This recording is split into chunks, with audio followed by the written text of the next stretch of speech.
hire any lawyer. So the reason being is because the SC and Bank Negara wants to empower the financial consumers and investors, because not everybody can hire a lawyer. They don't have the money.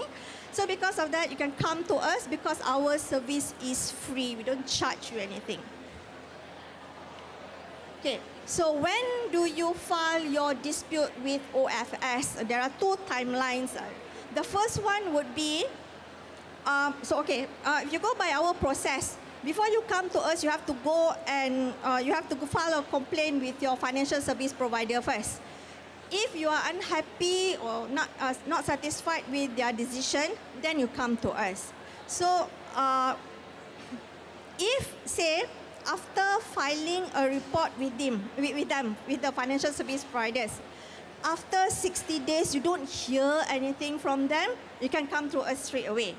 But if they issue a decision, you have up to 180 days to come to us. So that's the difference between whether, so it's whether you heard from them or you don't.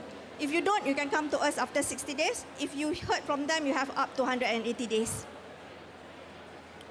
Okay, so our mandate currently, we can only take disputes for monetary loss up to 250,000. Okay. There are circumstances when we receive or we take cases where monetary loss is more than 250,000, but that is provided the financial service providers agree for the matter to be resolved or to be addressed at FIMA. So in that case, we would take those monetary loss above 250,000. So, and another circumstances is that there has to be a direct monetary loss. What we mean by direct monetary loss is, let me give you an example.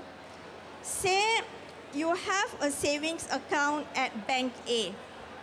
For some reason, a fraudulent transaction was performed from your Bank A into your own e-wallet. From your e-wallet, then only it is transferred out into a third-party account. So when you lodge a dispute to us, it is against the e-wallet provider, not Bank A. Because when your money moved from Bank A to the e-wallet, it did not suffer any loss yet. Loss happened when the money moved out of your e-wallet account. Okay, so that's a difference, sir. Okay, so these are the common complaints that we receive. Okay. So the first one is the unauthorized online transactions, lost or stolen cards, and then we have loan, and also we have ATMs where you took out money and then it turns out you wanted to take 100 ringgit, you get less than 100 ringgit. So, but we get less of, not compared to unauthorized transaction or credit card losses, those transactions are a lot lesser. Okay, now what we are seeing now, the trend is this. We still get internet banking cases or online banking cases and credit card cases. But since last year, we start to receive more credit card cases compared to the online banking cases. We believe partly it's because the bank has actually upgraded their system, and also because of that, it's stronger, it's more difficult for the fraudsters especially to perform transactions, because nowadays we know that if you want to even bind or register a new device, some banks, they require to go to the bank, right? So unlike last time, to bind a new device, you can just do it online, so it was easier for the fraudsters. So because of that, we noticed that it's a lot more difficult for them to perform transactions, online banking transactions. So we are seeing more credit card transactions like lost card, and then their MO now is that, they ask people to perform their own transactions, the transactions, okay? So fraudsters continuously changing their MO. So like the internet banking just now, what I'm saying is that, last time they would get the account holder to reveal their banking credential by clicking on links and all. They still do that now, but because of the awareness, some people don't fall into that. So what they do now, they get those people, especially the elderly, to give them their debit card. Of course, this is normally through their MO is by threatening them, making them afraid, saying that if you don't follow what we are saying, then we are going to arrest you. So because of that, these people ended up giving their debit card, and of course transactions happen because of that. So so basically the fraudsters, they continue looking for new ways to defraud people. Okay. And then, of course, we have also insurance and takaful disputes. We get a lot of medical and travel cancellations, and also mis-selling insurance. And we also get capital market disputes. A lot of it is about mis-selling and also operational matters. So kalau mis-selling, most often than not, is because I went to the bank to invest in FD, but I ended up investing in unit trust. I didn't know that. I thought it was capital guaranteed. I didn't know that I was going to lose money. So these are the common disputes that we get. Okay, so these are the kind of disputes we don't handle. So basically, if it has to do with business decision, like the service, the product features, or the pricing, or even credit decision, we don't interfere with those. Even with investment performance, we don't interfere with those unless it has to do with mis-selling. Okay, and then of course, if the cases have been referred to the court, we don't deal with those as well. And of course, if it's already barred because of limitation of time. Okay. Okay, now, our dispute resolution process are divided into 2 stages. Like I said just now, of course, before you come to us, you have to complain against the bank first. If you're unhappy, then only you come to us. So those 2 stages that I'm talking about is, the first one is case management stage. So during the case management stage, your case is handled by a case manager. So the case manager will review the documents provided by both parties, and they try to first settle the case, try to bring the parties together, let them clarify any misunderstanding or any clarification that they require. So if they manage to settle the dispute, then we will get them to sign a settlement agreement. But assuming they cannot settle the dispute amongst themselves, then the case manager will issue a recommendation. Now, our recommendation is not binding on either parties. So because of that, either party can reject our recommendation and refer the matter to the ombudsman, which is the second stage of our dispute resolution process. So if the matter is referred to the adjudicator, to our ombudsman, when the ombudsman issue a decision, assuming the complainant accepts the decision, then that decision is binding on the member. But of course, as a complainant, throughout our dispute resolution process, they have the option to withdraw their case from FIMOS and try to pursue the matter elsewhere. So they have the option at any point in time. Okay, so this is our statistics. So before the consolidation, OFS resolved more than almost 30,000 cases, and our predecessors, the Financial Mediation Bureau and the entities before that, they resolved more than about 40,000 cases. CIDRAC resolved about 747 cases. So this year, so you can see that in 2024, OFS received 2,655 cases, that's about 3,000, and CIDRAC received about 38 cases.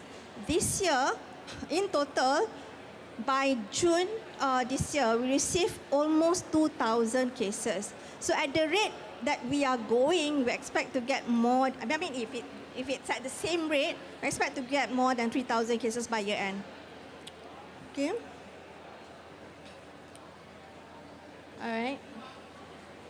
Okay, so I'm going to share with you some case studies. These case studies are also available on our website. So I'm going to summarize the issues and our findings for these cases. Okay, so the first one, this is on unit trust investment. So basically, this is a capital market dispute. So what happened was, this complainant, he took his EPF money and invested in a unit trust. And then along the way, he lost money. So he put in 100,000, then he discovered that investment is less than 100,000. Okay. Now, he's asking for compensation, saying, because in his defense, he's saying that, if I kept my money in EPF, I would have earned more. I wouldn't have lost money. In fact, I would have made some profit. Okay? But when we spoke to the asset management company, we found that the risk profile of the complainant matches with the product first. And then second, throughout his investment period, he was informed, he was updated of the funds, and he was asked if he wants to switch funds, but he declined that.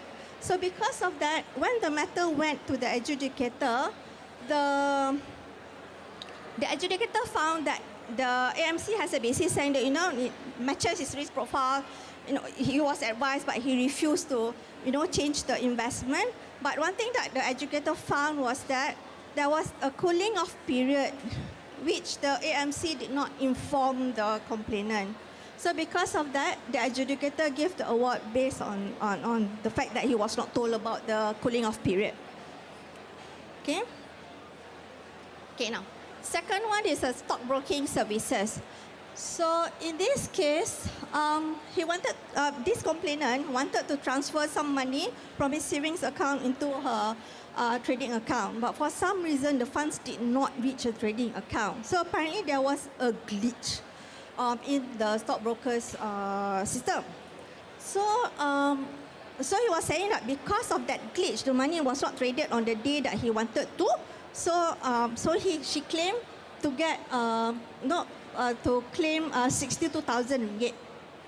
From 4,400, she claimed up to 6,000 ringgit because she was saying that if she had the money, she would have made more profit from that money. Okay, and then the FI, the financial service provider, admitted that there was a glitch, but they were saying that because they had to go and check first who's the money, who the money belongs to who. So they need to do their own checking and all before they can transfer the money. So to resolve the matter, what they did was they offered 85 cents or 82 cents to the 85 cents to the complainant. So of course the complainant was not happy and referred the matter to us. So the adjudicator found that it's not fair and not reasonable for the stockbroker to compensate the complainant only into 85 cents given the scenario. And but at the same time, the complainant's claim for a profit of up to 60,000 is also unreasonable because it's only 4 days. And at some more, after she got her money, she didn't do anything with the money. She still keep it with her. It's not like she went to invest anywhere. So because of that, when the adjudicator issued the decision, she used her discretion and awarded the complainant about 1%. She used 1%. To calculate the amount to give to award to the complainant. Okay. Okay. Okay. This one is a Macau scam. Okay. So this one, the complainant is a retiree. This is a common complaint that we got. Not one or two, so many of them that came to us in this version. So the complainant is saying that they received an SMS saying that somebody either use their credit card or claim that somebody else used their name to get the credit card and use the credit card. And now there is an outstanding balance. Okay? So he denied this and then he was told that, okay, we transfer your call to Bank Negara. Now, at the same time, which is not stated here, transferred to Bank Negara, at the same time, when he spoke to the so-called Bank Negara officer, he was asked to download a Bank Negara Malaysia app, BNM app. Okay, so the purpose of that, fraudster asking him to download the app is so that his device can be compromised. So whatever tag or OTP that is sent to that device will go to the complainant, will go to the fraudster. Okay, so shortly after, when he spoke to the Bank Negara Malaysia officer, this officer was saying that, we want to help you, so you give us all of your banking credentials, we want to block whatever account that you have. So this person actually gave his banking credential. Because of that, after that, he realized that another transaction was performed from his account. So when we review the case, we found memang the internet banking account was accessed using a valid password and username. But at the same time, we also noted that a new device was actually bound to his account, because just now he was asked to download that Bank Negara app. So now his tag, instead of going to his phone number, well, it went to his phone number, but it was intercepted by the fraudster. So the fraudster used that to bind a new device which belonged to the fraudster. So the fraudster actually used the new bound device to perform one transaction, and then after that, for some reason, 3 other transactions were performed using tag. But that was not a problem for the fraudster, because whatever OTP that was supposed to go to the complainant went to the fraudster. So those transactions happened. So during our review, we noticed that the transactions that happened on that day is different compared to the complainant's own pattern prior to the incident. And then we also noticed that when the tag was sent to the complainant to bind the device, it was not clear what is the message is not clear. It doesn't say what is it for. Okay, so even if the complainant received that SMS, he wouldn't have known what it's for. So when the ombudsman decided on the case, the ombudsman decided that the liability has to be shared between the 2 parties. Okay. Okay. The next one is an e-wallet lucky draw scam. Okay, this is very common, especially among the youngsters, among the young, the young ones. Okay, so in this case, the college student was told that discovered a lucky draw ad on social media containing a link, and then of course she clicked on the link, and then she conversed with someone that's unknown to her through WhatsApp. Okay, and then she was told that if you want to win this, you need to go and purchase this shoe and watch first. Okay. And then after that, she was asked to make another purchase because so that she can qualify for a bigger price. Okay, but she really believed that that was the case, so she performed those transactions. So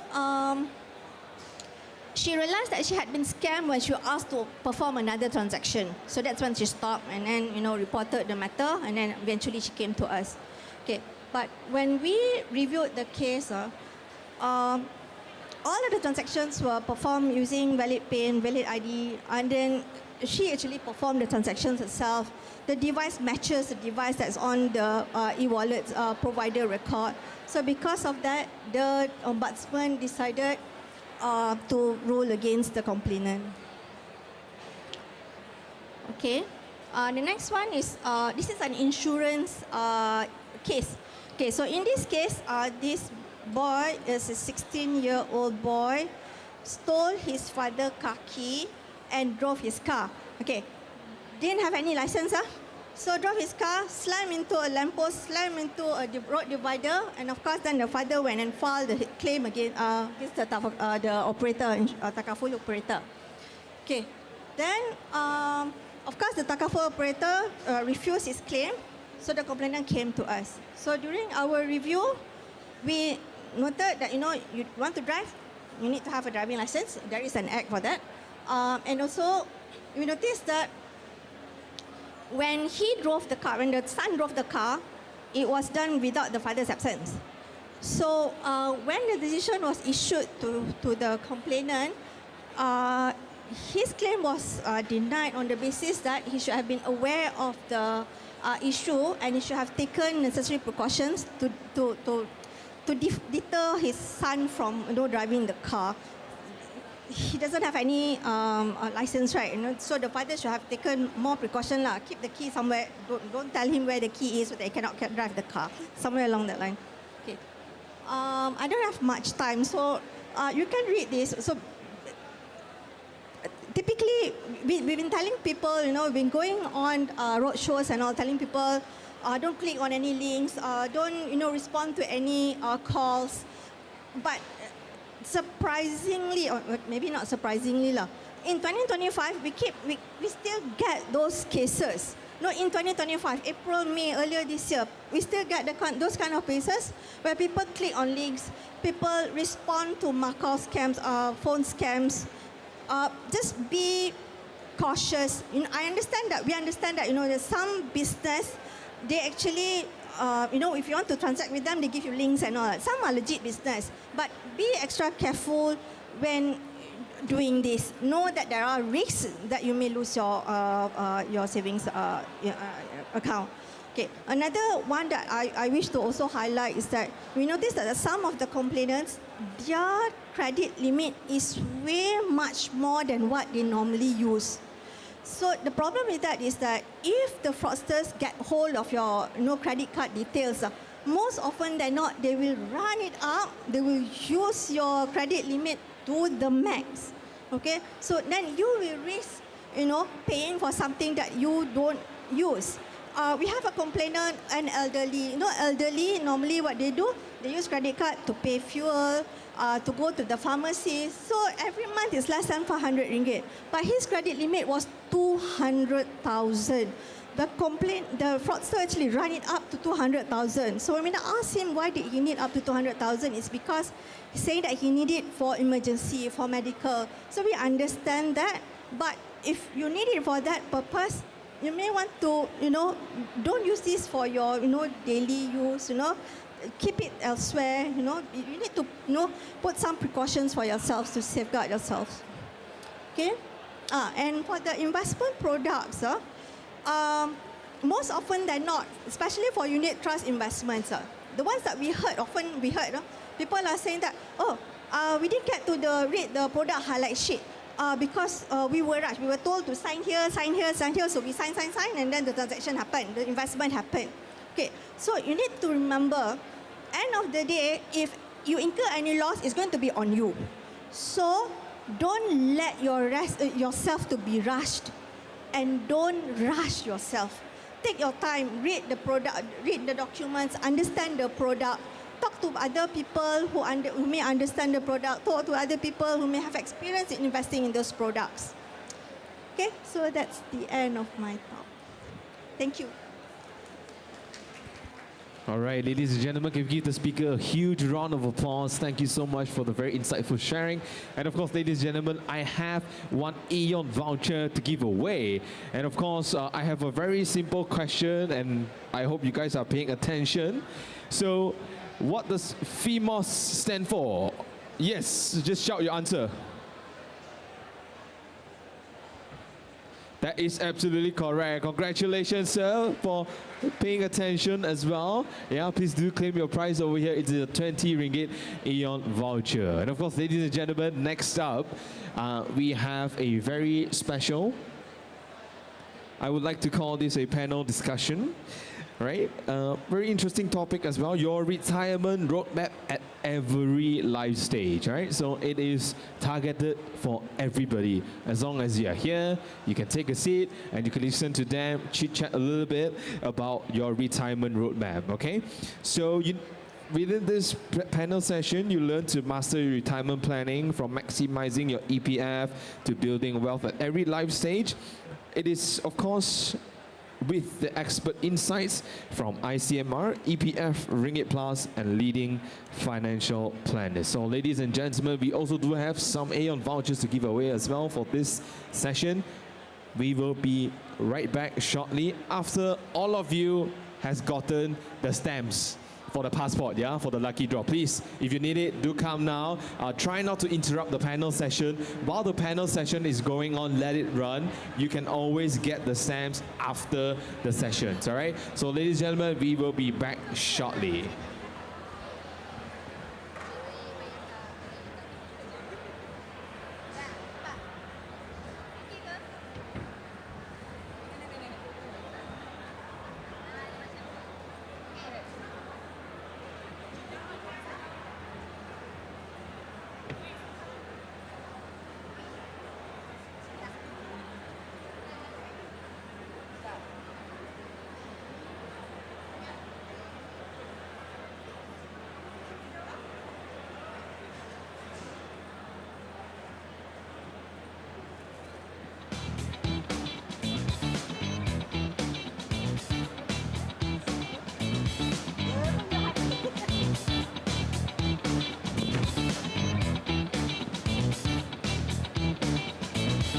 All right, ladies and gentlemen, once again, welcome back to the InvestSmart Fest 2025. Let's take a picture first for the photo op session while everyone's still looking fresh. All right, so we have a very special panel session here on the stage. And of course, the title is Your Retirement Roadmap at Every Life Stage. All right, so I would like to just introduce our moderator first, Datin Aida, Associate Director, Research and Development from Institute for Capital Market Research Malaysia. Thank you for joining us. And of course, we have our three other panelists. First, we have Balkis. All right, hi, Head Policy and Strategy from EPF, correct? All right, awesome. Thank you for joining us. Next, we have the CEO of Ringgit Plus, Mr. Yuan Tak Siu. Is that correct? I pronounced it correctly, yeah? Awesome. And last but not least, we have a licensed director from Resolute Planning, Lynette Lee Su Lin. Hi, everyone. Can we give them a round of applause? These people are experts, right, in their industry, and it is very, very special that they take time out to share with us their wealth of knowledge and experience. Aida, please take it away. Thank you. Assalamualaikum and a very good evening. Thank you everyone for still being here. As the MC said, I'm actually with experts, so I won't talk too much because you want to hear from them. Just to sort of set the stage, I think you know Malaysia is actually aging very quickly. We're moving from an aging nation to an aged nation by 2044, and after that to an aged nation in 2056. So one key challenge that people are going to face as they age is, are we ready for retirement? Unfortunately, the data doesn't quite show that. It shows that actually 60%, I think, of EPF members do not meet your basic savings requirement, and 50% of EPF members actually finish their savings 5 years after they retire. So on that note, Puan Balkish, if we look at the EPF balances by age group, they look a bit sobering, I mean, for retirement readiness. How are the figures today, and what does it mean for someone wanting to retire by 55? Okay, I think as everybody knows, aging is the world is seeing aging phenomena at a very rapid rate. And of course, adequacy is the biggest challenge. It is one of the biggest challenge of our time. In fact, in many countries, adequacy for pensions or retirement is a huge challenge. So if I were to look at the EPF, when we were at the peak of the pandemic, around 29% of our members meet basic savings. Basic savings, we use as indicator of 1,000 ringgit per month times 12 times 20 years, and they get 240,000. So we have about 29% meeting basic savings, but today the figures have shifted a lot. Today we have about 39, as at September now, 39% of our active members meeting basic savings. So they're poised to meet basic savings and have a decent, or not so decent, but like, you know, a retirement, a good retirement. So if you look at the numbers, what the EPF has done lately, we are also going to announce next year. We have this framework called RIA framework to give people a guideline. So number one, we have basic savings, which is just you being able to afford basic essential needs. Second level, we have adequate savings. This is a decent retirement income that will give you will get. And thirdly, you have the enhanced savings. Enhanced savings will give you, we are putting a target of 1.3 million. Adequate savings is 650,000.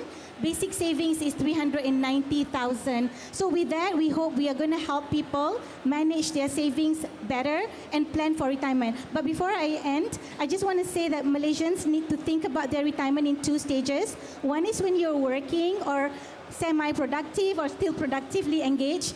It's called accumulation phase. That's when you accumulate most money to prepare for your retirement. After that, you have a decumulation phase. And that's not what people are thinking about right now, because people are very obsessed somewhat with the accumulation phase. So you need to decumulate your funds as well. So we must stop thinking about EPF as lump sum retirement savings. You need to start thinking, how do you get your periodic income monthly post-retirement? Because you're working, you get gaji. When you don't work, where is that source of income is going to come from? So that is what is the biggest change that EPF needs to work with its members in terms of preparing people for retirement. Right. Thank you, Prabhakash. Also, I see EPF now has changed its structure.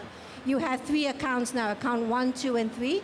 Are there any strategies or underutilized features for people to maximize their 3 accounts more effectively?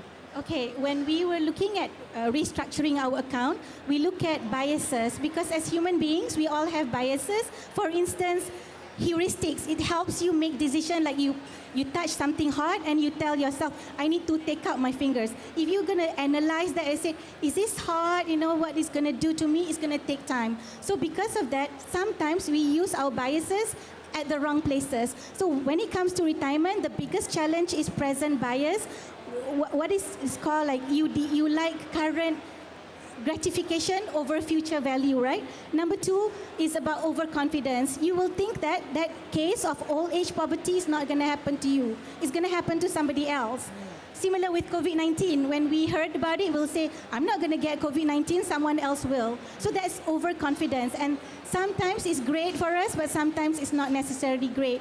So thirdly is loss aversion. So people don't like losing, you know, more than they like winning, corresponding winning. So because of that, when we look at our account restructuring, we structure our accounts at accumulation phase again into 3 parts. Account persaraan for your retirement, account sejahtera for your well-being or life cycle needs, and account flexible for your emergency. So when we do that, we already bucket and help people plan for medium term, short term, and long term. So we are hoping with this, the financial planning is an inherent in the structure. So what you can do if you want to optimize your retirement savings, transfer whatever is in flexible account and account sejahtera into your retirement account because that is going to compound further and give you more. So if you have the capacity. But if you don't, then utilize your account sejahtera to get a house, medical insurance, so on and so forth, Hajj,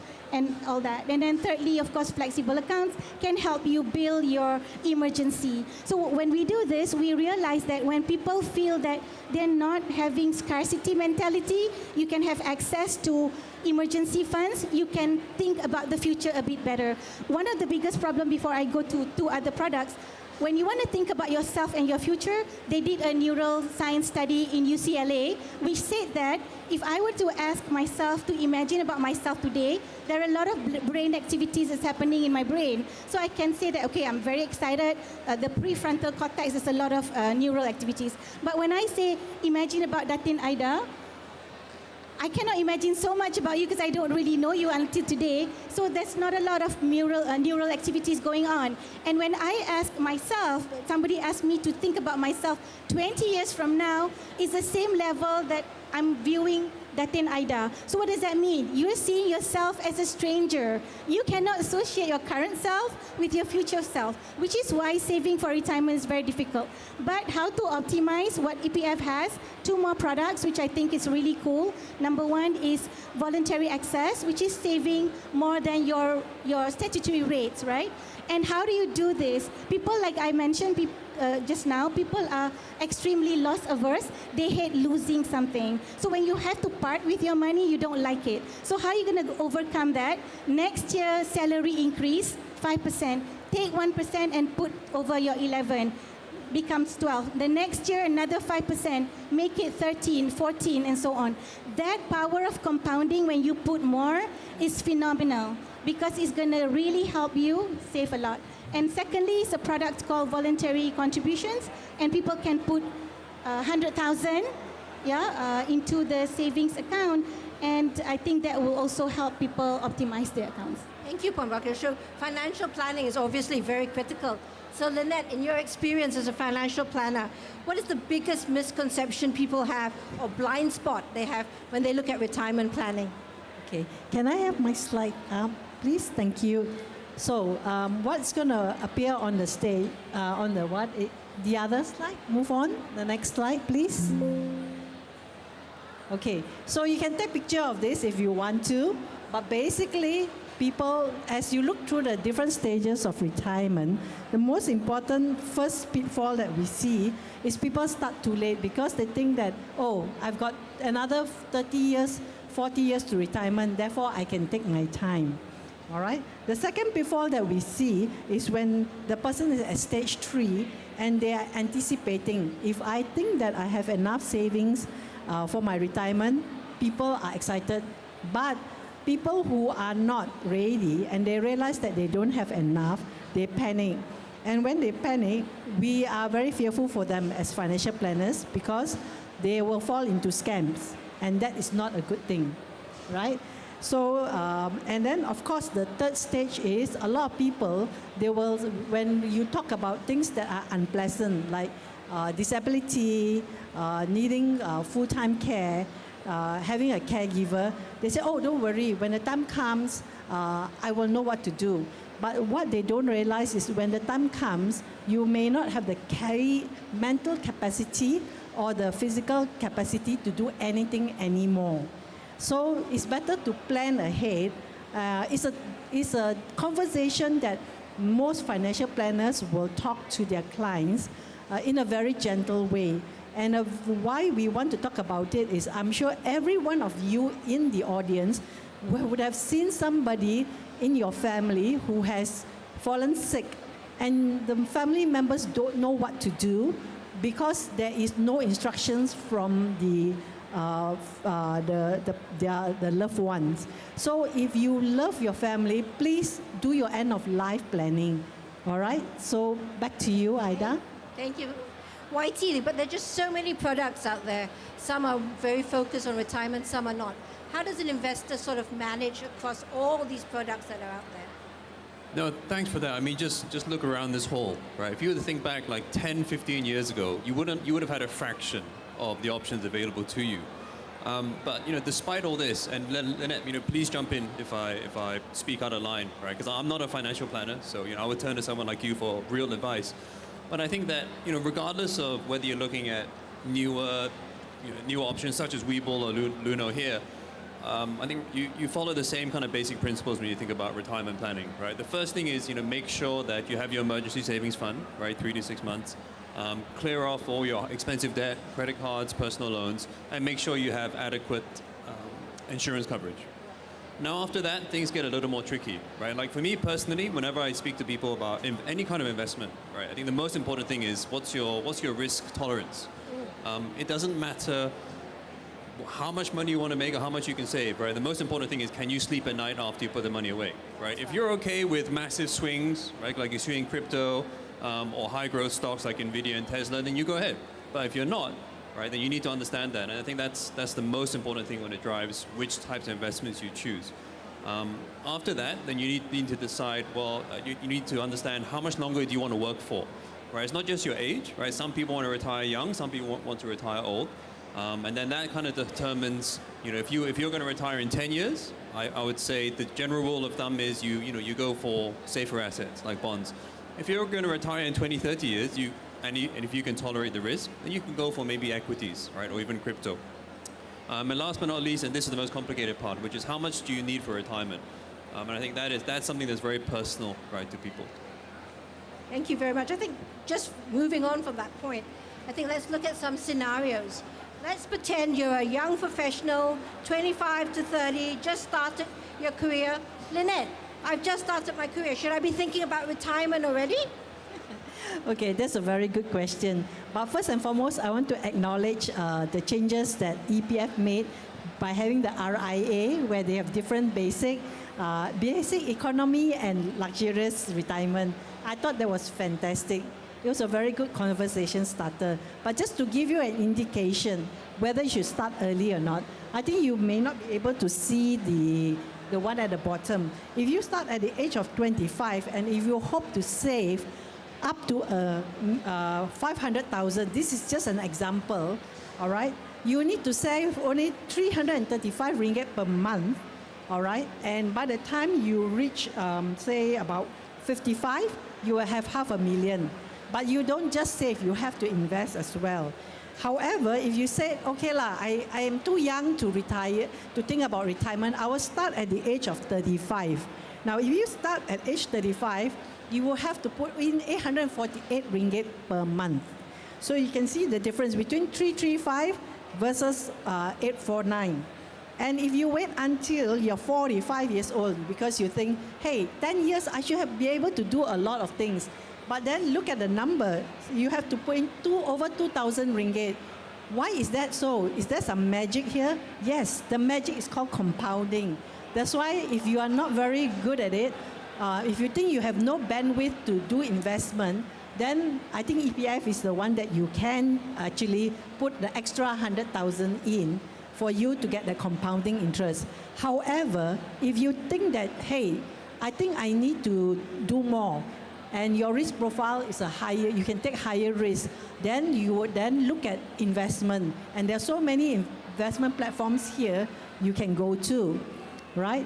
But if you want to know exactly how much you would need to retire, you may want to speak to either a financial planner, all right? Or if you go to EPF, they have their retirement advisory services. So these are the avenues you can go and ask for your personal retirement. Or you can go to FinPlan for you. There's free consultation, 1 hour. You can go and ask them. They will help you. Back to you, Datin Aida. Maybe Balkish, from an EPF perspective, what should a fresh graduate do?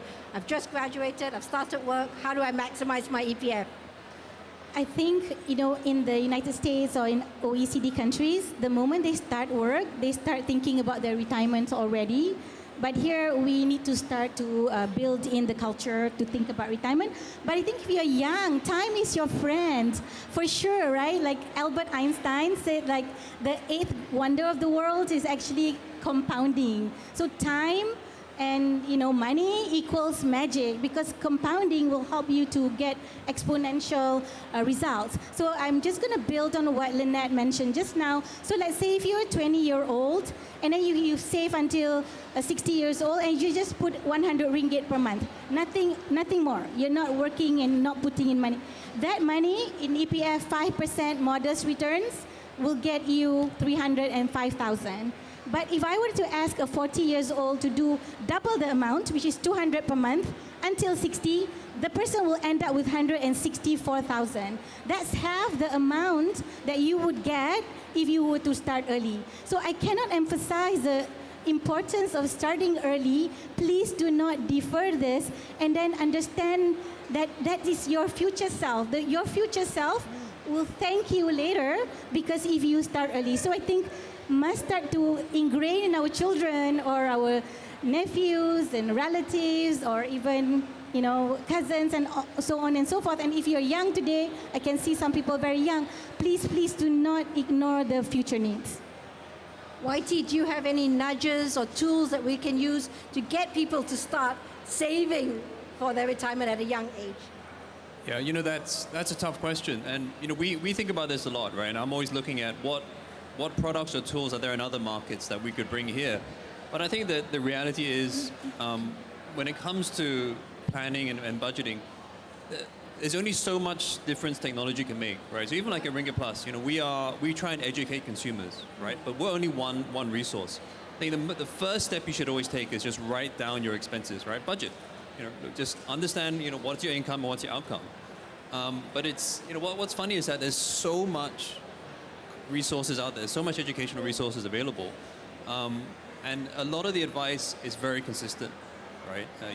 EPF is a must do. Maximize your contribution. If you can, then you can even use your PRS up to maximize that 3,000 a year tax advantage.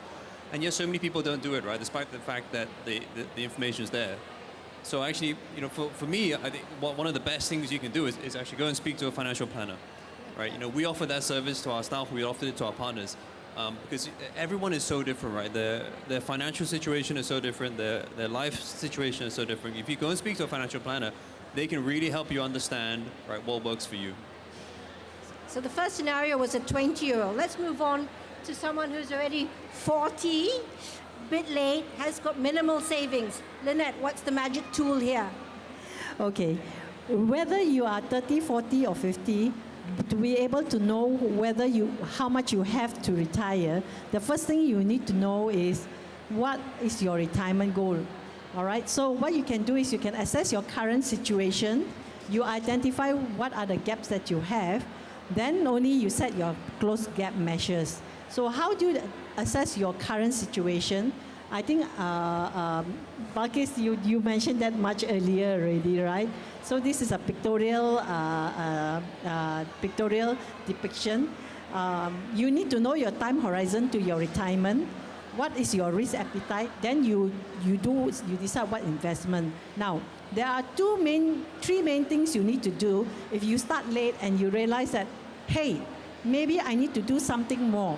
So one of the things is you delay your retirement, means you work longer, or you can reduce your expenses. And if worst case scenario, you might need to do all two things. You delay your retirement and you reduce your expenses, okay?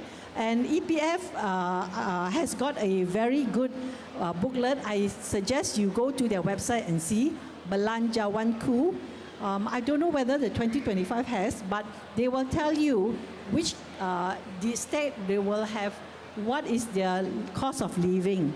The benchmark is KL. So if you think that you don't have enough, you might want to move to a state which is the lowest cost of living, and you may want to settle there. So it's not the end of the world. There's always a way out. Okay, thanks. Balkis, is there any catch-up strategies within the EPF circle that we can use when you're 40 and you're starting to panic already? Okay, based on our data, actually people in the 40s to 50s, they have the best level of adequate savings as well as basic savings achievement. But I wonder among you, how many have watched How to Win Millions Before Grandma Dies? You know, there's a Thai movie about a young boy who wants to get rich quickly, so he thought he can be kind to the grandmother and inherit everything. That's one strategy. Just joking. So, but in the end, he repented. It was like a beautiful movie, I think, in terms of a life journey. But anyway, for everyone, it's never too late. Better late than never. Because when you lose the time, because time is, like, in a way, it's constant maybe, yeah, as a or relative. So if you start late, then you may have to delay. For instance, our numbers, so because Lynette mentioned it, but I just want to give you the statistics. So today, if you retire at 55, if you don't withdraw that money, that 5 years will give you 40% more than what you have. So if you, let's say you have $1 million, so it will become 1.4 million. But if you defer by 10 years, that amount will grow to 90%. So delaying will also help you if you do not start early, right? But then I just want to emphasize again the importance of starting early, like what Lynette mentioned. So if I were in my, just to share with the young ones, if you're in your 20s, you want to get to $1 million, you just need 650 ringgit a month, or your capital outlay is just 300,000 plus. But if you're in your 50s, you need 7,000 a month, and your capital is 700,000 plus to get to $1 million. So time is really your friend when you're young. But of course, there are other strategies that you can do. You can automate. Like now, in the age of technology and so many things that you can do, you can just automate and get a recurring thing to happen to you. And which is why if you go to our website, you can also do a recurring voluntary contributions. At the same time, you can do with the employer. That's the best thing. Because once you tell your employer, I want to put more than whatever is required, it just works like magic because you close your eyes and you don't even think about it, and that's going to be there for sure. YT, do you have any strategies to help the 40-year-old? Yeah, I think, to be honest, there's no magic bullet, right? There's no real way to catch up. I'm going to sound like a broken record. I think the best things you can do is maximize your EPF contribution, maximize your employer EPF contribution, and beyond that, right? If you do have the risk tolerance, right, maybe perhaps look at dollar cost averaging into very cheap, very efficient global ETFs, right? A bit more risky, but over time they should provide slightly higher returns. But beyond that, I think it's a super tough situation when you start late. It's very trendy now for people to talk about FIRE. So everybody wants to retire early. I know you just mentioned about continuing to work, but what if you wanted to retire early? Lynette, is that realistic?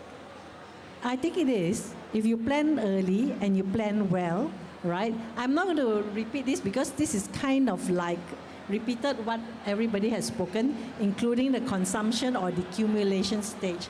But I think the next slide will be more important because everybody wants to know what is the magic number. So let's say if you are 25 years old, you want to retire at 45, which is very common because I've got lots of clients, and they want to, and the life expectancy is, let's say, 80 years old, and your income growth is at 3%. Let's say your investment return is about 6%. A moderate person with a moderate risk profile can expect a 6% return on their investment with a portfolio, different asset classes, okay? So the income, let's say they need is 100% of the current income, which sounds good because if I am able to earn this amount of money and I can enjoy this money when I retire, why not? But let's see how much money you need. If you start at age 25 and your EPF, you have about 30,000. We did an estimate. Correct me if I'm wrong, Balkis. But let's say at age 25, you have 30,000 in your EPF. By the time you hit 45, your 30,000 is going to become 96,000. All right? And if you are wanting to continue to earn the same amount of money, which is your gross income of 3,000, then by the time you will need about 2.8 million. So how do you get to 2.8 million? You need to, very simple, either save 6,000 per month or 74,000 per year. So if you think you can make that kind of money with your investment, your salary and your investment, yes, you can fire. You can fire your boss at the age of 45. Back to you. Puan Balkish, any views on that? Okay, I think FIRE also is a movement that started in the United States. I think when they always want to get to a million portfolio because in the States you can withdraw the amount above certain things. So for EPF also we have above enhanced savings which we allow withdrawal today above 1 million. So you can plan yourself if you did everything right, then you get to a million portfolio and you just withdraw 4%. The rule is for you to withdraw and not lose from your, your capital, you withdraw 4%. Because if EPF gives you 5-6%, you always have some remaining excess. So every year you add 3% inflation. Lynette's number is a bit high because in Malaysia it doesn't go beyond 3%. So if EPF gives you 5-6%, we always give you real dividends. So you're going to accumulate more money. So you use that portfolio to retire at 40 because if you can withdraw 40,000 ringgit for that year, then you just live, for whatever amount, like close to 4,000 in a month to live by. Then you can do a vlogging or you can do whatever you like, food connoisseur or whatever, right? Can you do part-time? Because you just need to get to that 1 million or 2 million portfolio at an early age, then you can get to FIRE. So it's quite easy to do. And even EPF allows, after a certain amount, we allow you to withdraw whatever amount. But of course, the lifestyle choice is up to you. What do you want? At the end of the day, if I want to retire as a religious, spiritual person, I may not need so much. Yeah. Even basic savings can give me a lot of money. So if I go back to our RIA framework, what we call as retirement income adequacy framework, where we establish 390K,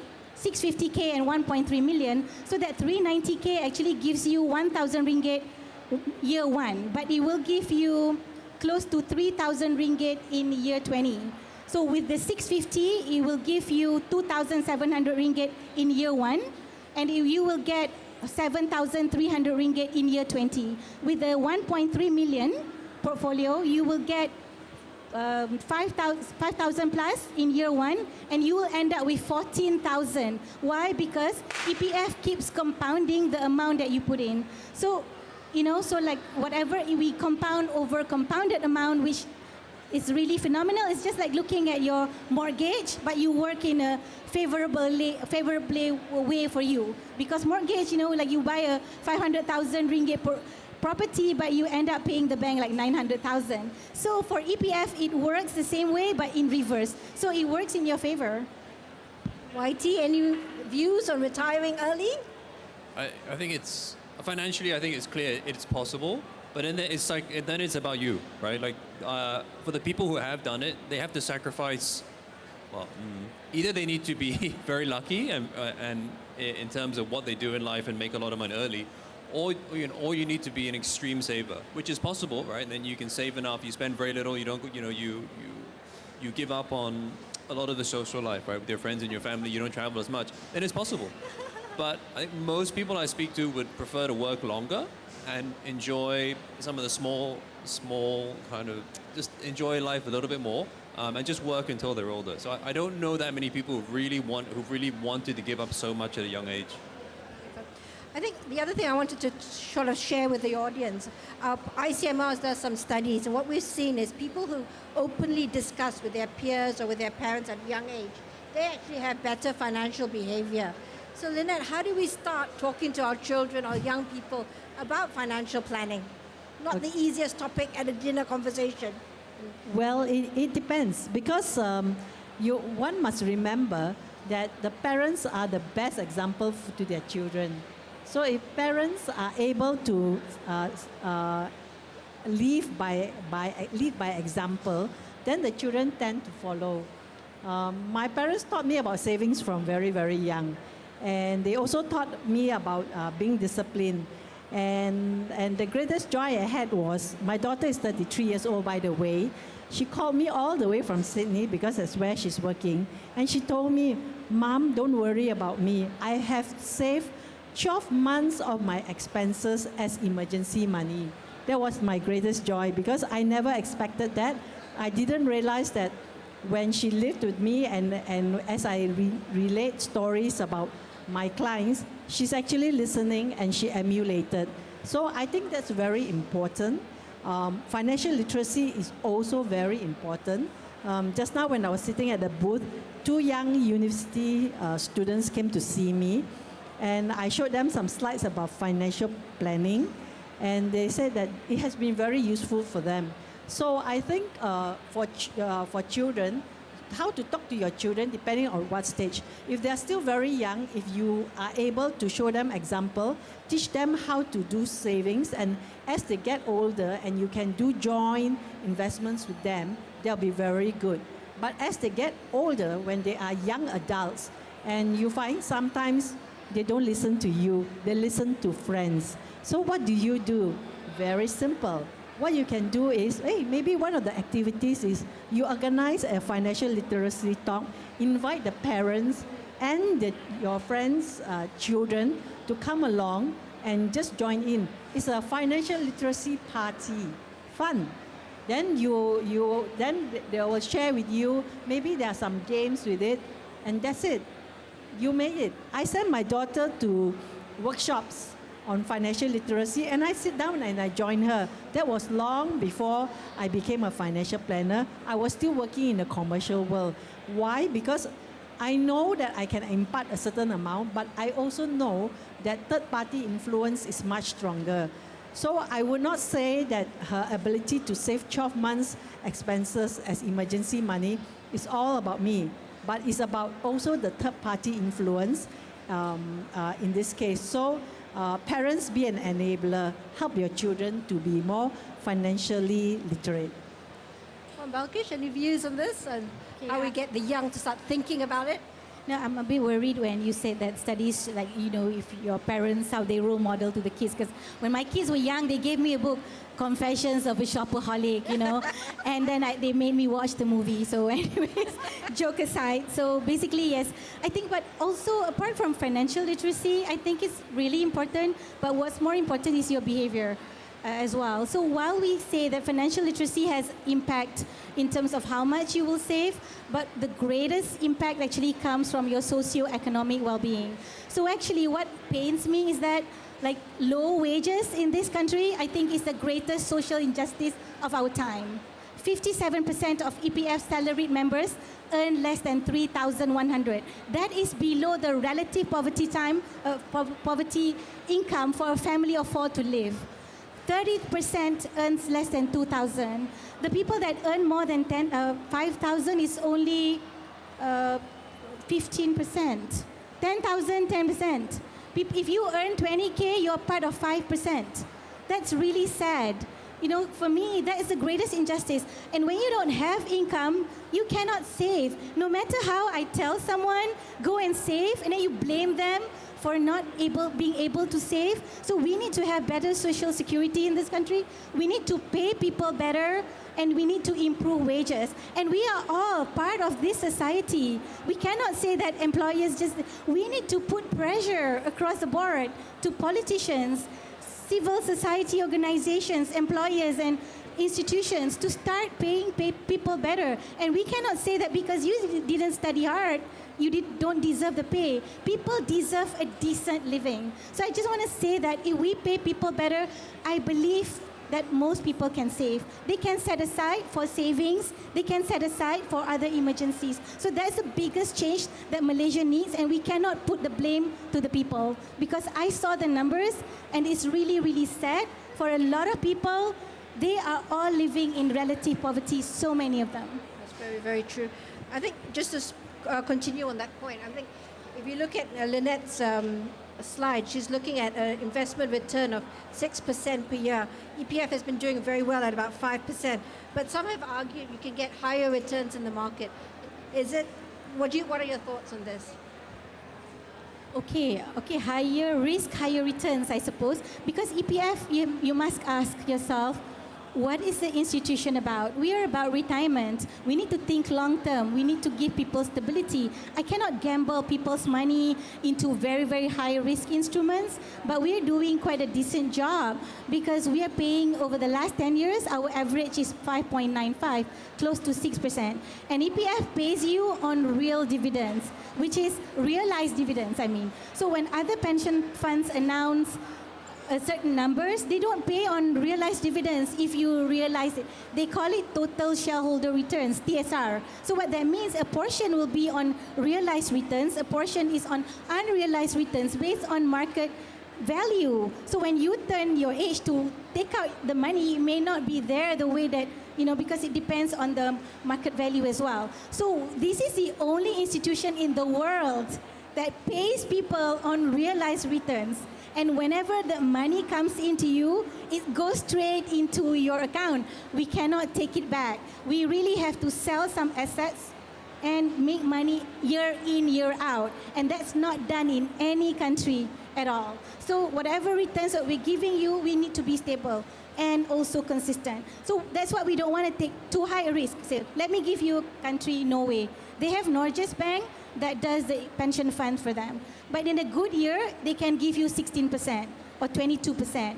But in a COVID year, they gave you negative 16%. If you want EPF to take that kind of risk profile, we can do it. But Malaysians have got to agree that it's not going to be a stable 5-6% year in, year out. So that's a different strategy altogether, and we have a very robust strategic asset allocation to give you the same stable, steady, consistent dividends that you've been seeing across the years, despite the margin compression or the low interest environment that you're seeing. And also, you're also seeing that Bursa is the only stock market that did not perform this year. Compared to all the regional markets, everybody performed. But Bursa did well last year. But if you look back, last 10 years, also Bursa underperformed global market. So how do we deliver that despite being invested in this country for 61%? We have the bulk of our investments in this country. So thanks to our investment professionals, they're doing a good job. Thank you very much for sharing that. YT, if I could just get your views, there's a lot of technology, robo-advisors now. So when is the time to use digital tools or a financial planner, a human financial planner? I think what I would do and what I've seen people have the most success, I guess the first thing is depends how comfortable you are with investments, right? If you are financially literate, if you do understand risk reward and how different types of investments work, then by all means go ahead and manage your own money, right? But I think that's probably it's a small minority of people. For most people, like it or not, right? I think that you would benefit from sitting down with a financial planner who looks at your total financial situation and looks at your personal situation as well, right? And with that, they can craft a plan. It's not free, right? They will charge you for it, but really it's a tiny amount of money when you consider the difference it will make to the rest of your life. Now, once you have a plan, right, that tells you roughly how much you need to save every month, how much you want to retire with, and once you've had your risk assessment done, then by all means you can go and manage your own money, right? You can buy your own crypto, you can buy your own stocks, you can top up your own EPF. It's completely up to you, right? But I think to start with, if you don't already have the basis and the confidence and comfort to invest yourself, you should probably sit down with a person, because right now, you know, and I look for this all the time. There's no technology, no tools, and please don't use ChatGPT to come up with a financial plan. Right? Go and see a human, because AI still makes things up. Right? It's good, but it's not perfect. So go and sit with a licensed financial planner. They're trained. They've got a lot of experience, and they have a proven methodology to help you. Thank you. Let me just open it up to the audience. Anyone have any questions for our expert sitting up here? No, everyone's thinking about dinner already, is it? Okay, so before we break for dinner, maybe I just get everyone to give one last piece of advice for them to think about over dinner and act upon on Monday morning. Wan Balkish? Well, I guess 3 things. Save more than what you're supposed to do right now, because the 11%. Because we have both 2 types of voluntary access, which is beyond statutory rates. One is the employer can do it for you, but you can also do it yourself. So save more than what is required by law. Number 2, maybe you can also delay withdrawal, and then work with your employer if you're working full-time, and do the annual increase packed with your salary increase, so that you don't feel the pain. And thirdly, automate whatever you can so that you don't even realize it. And then maybe one last thing, if you want to buy something big, look at the amount. If it's more than 1% of your annual income, take 3 days to think about it. If you decide you don't die if you don't have it, maybe you don't really need it. Thank you very much. YT? Okay, I'm going to sound like a broken record. Maximize your EPF contribution, maximize your employer EPF contribution. Right? It really is an incredible system we have here because of the tax benefits. If you take the opportunity when you're here to go and sit down with a financial planner, it's completely free. If you can't do it here, financial planners are always offering free training, free advice. And the last one is try and create a habit, right, when it comes to saving. There's nothing more powerful, because once you create that habit, and if you can just automate it, set it and forget it, then you just get used to it, right? It's like paying your rent or paying your taxes. It just goes away, and it will compound until you need the money. So just try and create that simple habit every month or maybe every week. Can we go to slide number 6, if you don't mind? Just go backwards. Back. Okay. I don't know whether you can see the QR code. One side will tell you it's a retirement calculator to show how much you need to retire. You can calculate. Take picture, go back, scan and check. And the other one is how much you can withdraw with what you have, so that you know how much you can spend in your retirement. All right?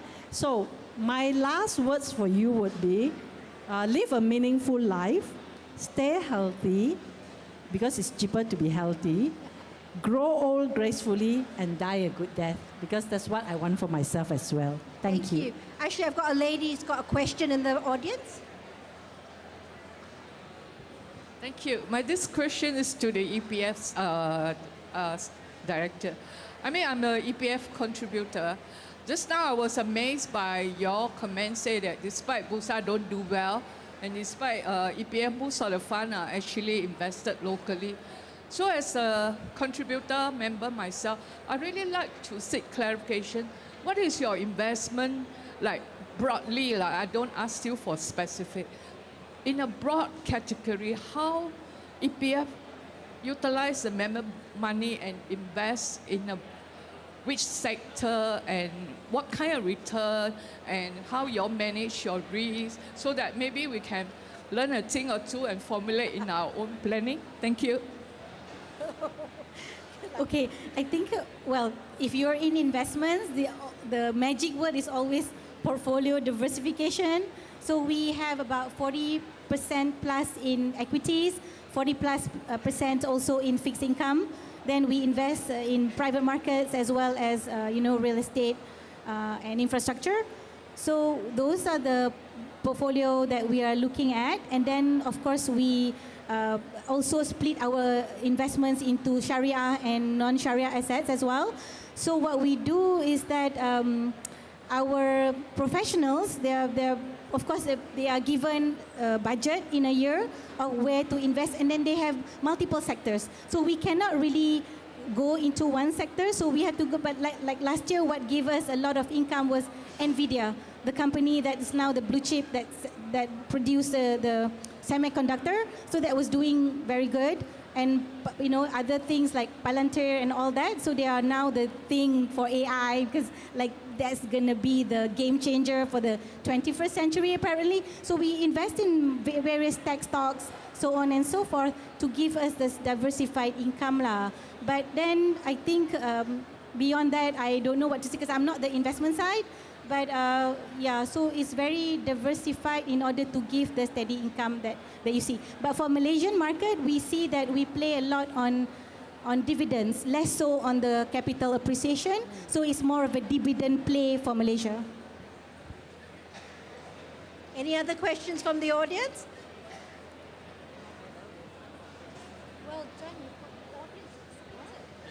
I would like to ask the EPF.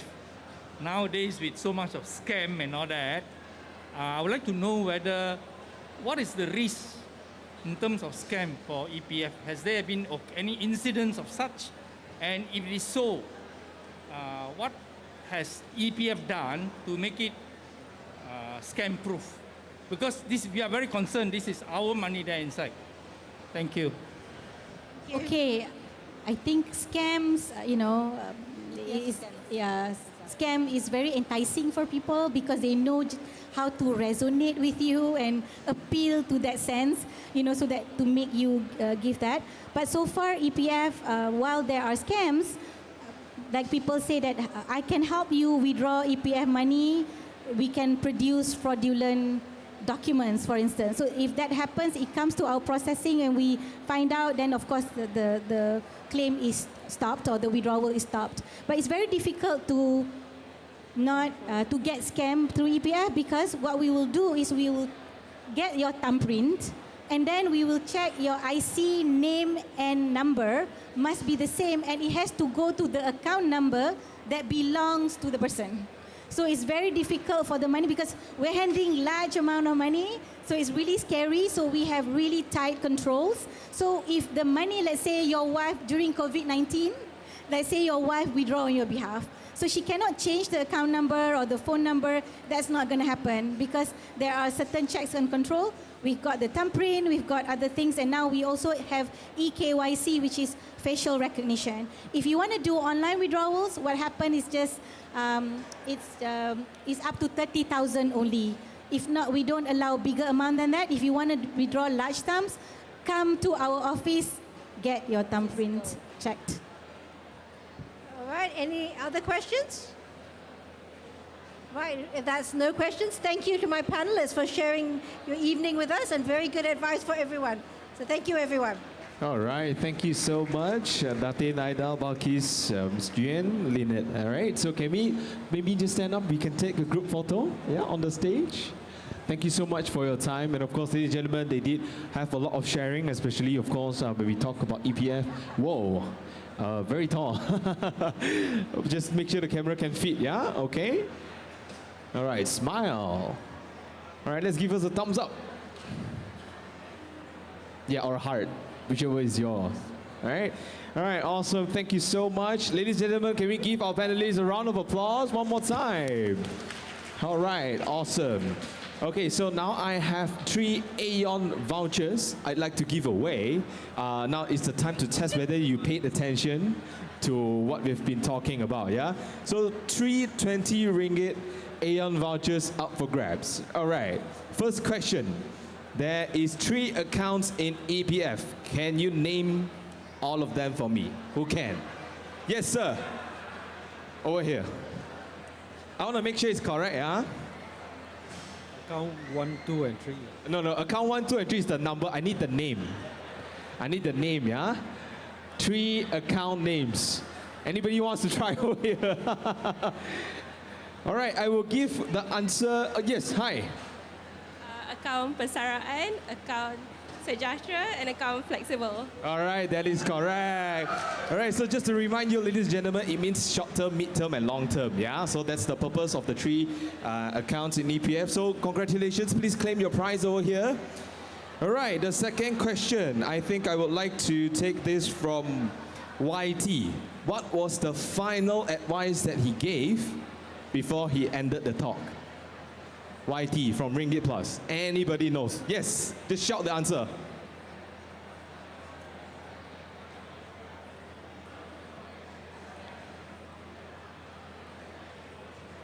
No, that's not the answer I'm looking for. He just gave one thing, the last one. Yeah. Maximize your employer's EPF, and then he said save as much as you can, and Still not the one I'm looking for. that's all. He said create a what? Fill in the blank. Yes.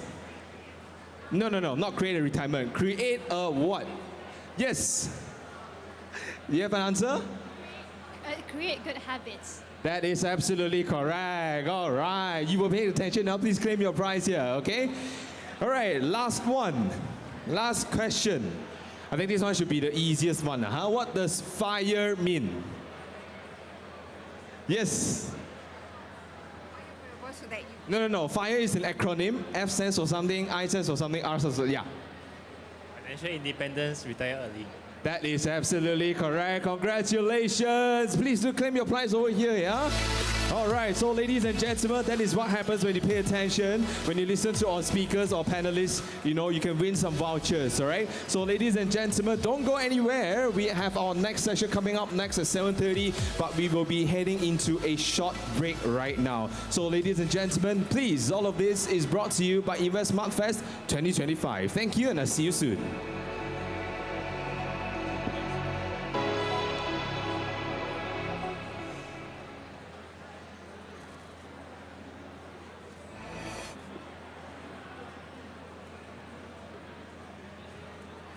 Tetapi awas, terdapat banyak skim-skim pelaburan tidak sah di pasaran. Jika ragu-ragu, anda boleh jumpa kami untuk memahami formula TIPU. Apa itu TIPU? T, tidak akan rugi. I, tindak khabar dari Lumpur. P, peluang hanya sekali. U, untung besar. Ingat dan berwaspada dengan formula TIPU ini. Untuk sebarang pertanyaan mengenai pasaran modal, anda boleh hubungi kami. Alamak, lupalah nak keluarkan duit di ATM tadi. Jangan risaulah. Sekarang kan banyak tempat sediakan pembayaran tanpa tunai. Kalau tak cukup cash pun tak apa. Oh, betul juga tu. Jadi tak perlu bersusah payah ke ATM, transaksinya juga lebih pantas dan tak perlu bersusah-susah simpan shilling dalam dompet. Ada 3 jenis pembayaran tanpa tunai yang kita lazim gunakan. Yang pertama, pembayaran melalui kod QR seperti Duit Now QR dan e-wallet. Yang kedua, penggunaan kad pembayaran seperti kad debit atau kad kredit. Dan yang ketiga, pindahan wang secara atas talian. Betul juga tu. Tapi, kalau atas talian ni tak bahaya ke? Risikonya lebih rendah berbanding tunai. Bayangkan jika duit tunai terbakar atau rosak kerana banjir. Atau jika kita didompak. Bukan sahaja hilang begitu sahaja, mungkin cederakan badan. Dalam apa-apa transaksi memang akan ada risiko tersendiri. Tetapi jika kita ambil tahu cara penggunaan yang betul, tak perlu kita risau. Mudah sahaja tau. Jom, hari ini kita nak belajar 5 tip keselamatan penggunaan pembayaran tanpa tunai. Tip pertama, lakukan transaksi kewangan di laman web yang sah. Hanya lakukan transaksi kewangan secara atas talian di laman web yang sah. Macam mana nak tahu? Pastikan ianya bermula dengan HTTPS dan bukan HTTP. Pastikan ada gambar mangga atau padlock. Pastikan setiap perkataan di URL laman web tersebut dieja dengan betul. Tip kedua, jangan klik URL yang disertakan dalam email atau SMS yang mencurigakan. Kalau tiba-tiba dapat email, SMS, WhatsApp atau Telegram untuk klik sebarang laman web perbankan, jangan klik. Pihak bank tidak akan sesekali hantar mesej sebegini. Tip ketiga, pantau aktiviti akaun bank anda. Sentiasa pantau aktiviti dalam akaun bank anda. Laporkan segera kepada pihak bank sekiranya berlaku apa-apa aktiviti yang mencurigakan dalam akaun bank anda. Dan jangan lupa langgan notifikasi SMS ataupun aplikasi mudah alih dari pihak bank anda. Notifikasi dari pihak bank ini boleh membantu anda mengenal pasti sebarang transaksi yang mencurigakan. Tip keempat, jaga maklumat perbankan anda. Jangan sesekali berikan maklumat akaun bank anda kepada mana-mana pihak, walaupun kononnya untuk menyelamatkan wang anda. Tak kisahlah dari mahkamah, polis, LHDN atau Bank Negara Malaysia sekalipun. Ini kerana mereka tidak akan sesekali meminta maklumat perbankan anda ataupun meminta anda untuk memindahkan wang kepada akaun individu lain. Tip kelima, tukar kata laluan akaun bank anda sekerap mungkin. Sentiasa tukar kata laluan dan jangan sesekali berkongsi kata laluan dengan sesiapa, termasuklah kekasih hati. Perbankan atas talian mempunyai 3 ciri utama iaitu mudah, cepat dan selamat. Sama seperti pengguna jalan raya, kita perlu tahu bagaimana hendak menjadi pengguna yang berhemah kan? Jadi, ketahui dan amalkan 5 tip mudah ini untuk menjadi pengguna platform tanpa tunai yang bijak.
Semua mahu kaya, tapi jangan salah langkahnya. Jika terpedaya hidup sengsara, macam-macam skim yang ada mesti faham mana dilabur. Lesen SC pastikan ada, silap labur, duit lebur. Ingin tahu produk sah yang ada, laman web investment jawapannya. Pesanan ini dibawakan oleh Suruhanjaya Security Malaysia. Become a better investor today. Follow InvestSmart on social media.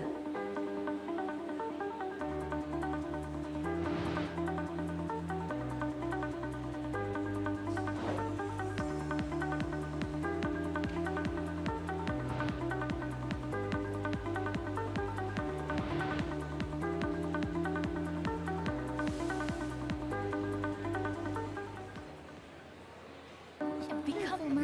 但请小心，市场上有许多非法投资计划。若有疑问，请联系我们以了解 TIPU 公式。什么是 TIPU 呢 ？T 不会亏钱 ，I 虚有其表 ，P 唯一良机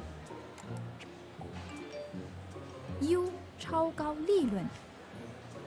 请利用 TIPU 公式辨识非法投资计划。关于任何资本市场的问题，请您联系我们以了解更多详情。您想知道 Anda ingin menjadi kaya, tetapi awas, terdapat banyak skim-skim pelaburan tidak sah di pasaran. Jika ragu-ragu, anda boleh jumpa kami untuk memahami formula TIPU. Apa itu TIPU? T, tidak akan rugi. I, indah khabar dari rupa. P, peluang hanya sekali. U, untung besar. Ingat dan berwaspada dengan formula TIPU ini. Untuk sebarang pertanyaan mengenai pasaran modal, anda boleh hubungi kami. Alamak, lupalah nak keluarkan duit di ATM tadi. Jangan risaulah. Sekarang kan banyak tempat sediakan pembayaran tanpa tunai. Kalau tak cukup cash pun tak apa. Oh, betul juga tu. Jadi tak perlu bersusah payah ke ATM, transaksinya juga lebih pantas dan tak perlu bersusah-susah simpan shilling dalam dompet. Ada 3 jenis pembayaran tanpa tunai yang kita lazim gunakan. Yang pertama, pembayaran melalui kod QR seperti Duit Now QR dan e-wallet. Yang kedua, penggunaan kad pembayaran seperti kad debit atau kad kredit. Dan yang ketiga, pindahan wang secara atas talian. Betul juga tu. Tapi, kalau atas talian ni tak bahaya ke? Risikonya lebih rendah berbanding tunai. Bayangkan jika duit pernah terbakar atau rosak kerana banjir. Atau jika kita dirompak. Bukan sahaja hilang begitu sahaja, mungkin cederakan badan. Dalam apa-apa transaksi memang akan ada risiko tersendiri. Tetapi jika kita ambil tahu cara penggunaan yang betul, tak perlu kita risau. Mudah sahaja tau. Jom, hari ini kita nak belajar 5 tip keselamatan penggunaan pembayaran tanpa tunai. Tip pertama, lakukan transaksi kewangan di laman web yang sah. Hanya lakukan transaksi kewangan secara atas talian di laman web yang sah. Macam mana nak tahu? Pastikan ianya bermula dengan HTTPS dan bukan HTTP. Pastikan ada gambar mangga atau padlock. Pastikan setiap perkataan di URL laman web tersebut dieja dengan betul. Tip kedua, jangan klik URL yang disertakan dalam email atau SMS yang mencurigakan. Kalau tiba-tiba dapat email, SMS, WhatsApp atau Telegram untuk klik sebarang laman web perbankan, Jangan klik. Pihak bank tidak akan sesekali hantar mesej sebegini. Tip ketiga, pantau aktiviti akaun bank anda. Sentiasa pantau aktiviti dalam akaun bank anda. Laporkan segera kepada pihak bank sekiranya berlaku apa-apa aktiviti yang mencurigakan dalam akaun bank anda. Dan jangan lupa langgan notifikasi SMS ataupun aplikasi mudah alih dari pihak bank anda. Notifikasi dari pihak bank ini boleh membantu anda mengenal pasti sebarang transaksi yang mencurigakan. Tip keempat, jaga maklumat perbankan anda. Jangan sesekali berikan maklumat akaun bank anda kepada mana-mana pihak, walaupun kononnya untuk menyelamatkan wang anda. Tak kisahlah dari mahkamah, polis, LHDN atau Bank Negara Malaysia sekalipun. Ini kerana mereka tidak akan sesekali meminta maklumat perbankan anda ataupun meminta anda untuk memindahkan wang kepada akaun individu lain. Tip kelima, tukar kata laluan akaun bank anda sekerap mungkin. Sentiasa tukar kata laluan dan jangan sesekali berkongsi kata laluan dengan sesiapa, termasuklah kekasih hati.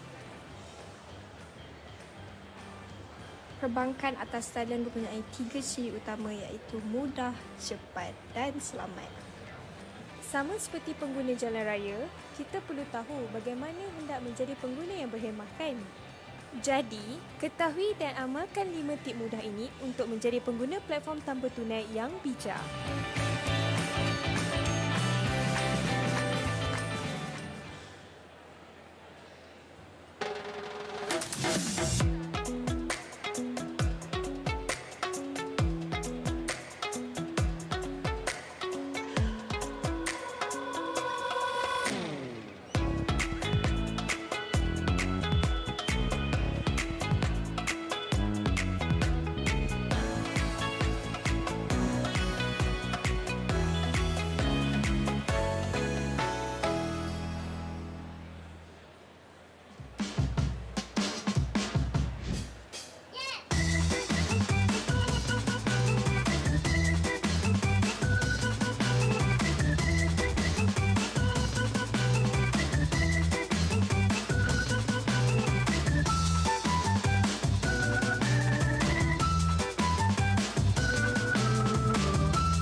kaya hidup sengsara. Macam-macam skim yang ada mesti faham mana dilabur. Lesen IC pastikan ada, silap labur, duit lebur. Ingin tahu produk sah yang ada, laman web InvestSmart jawapannya. Pesanan ini dibawakan oleh Suruhanjaya Security Malaysia. Become a better investor today. Follow InvestSmart on social media.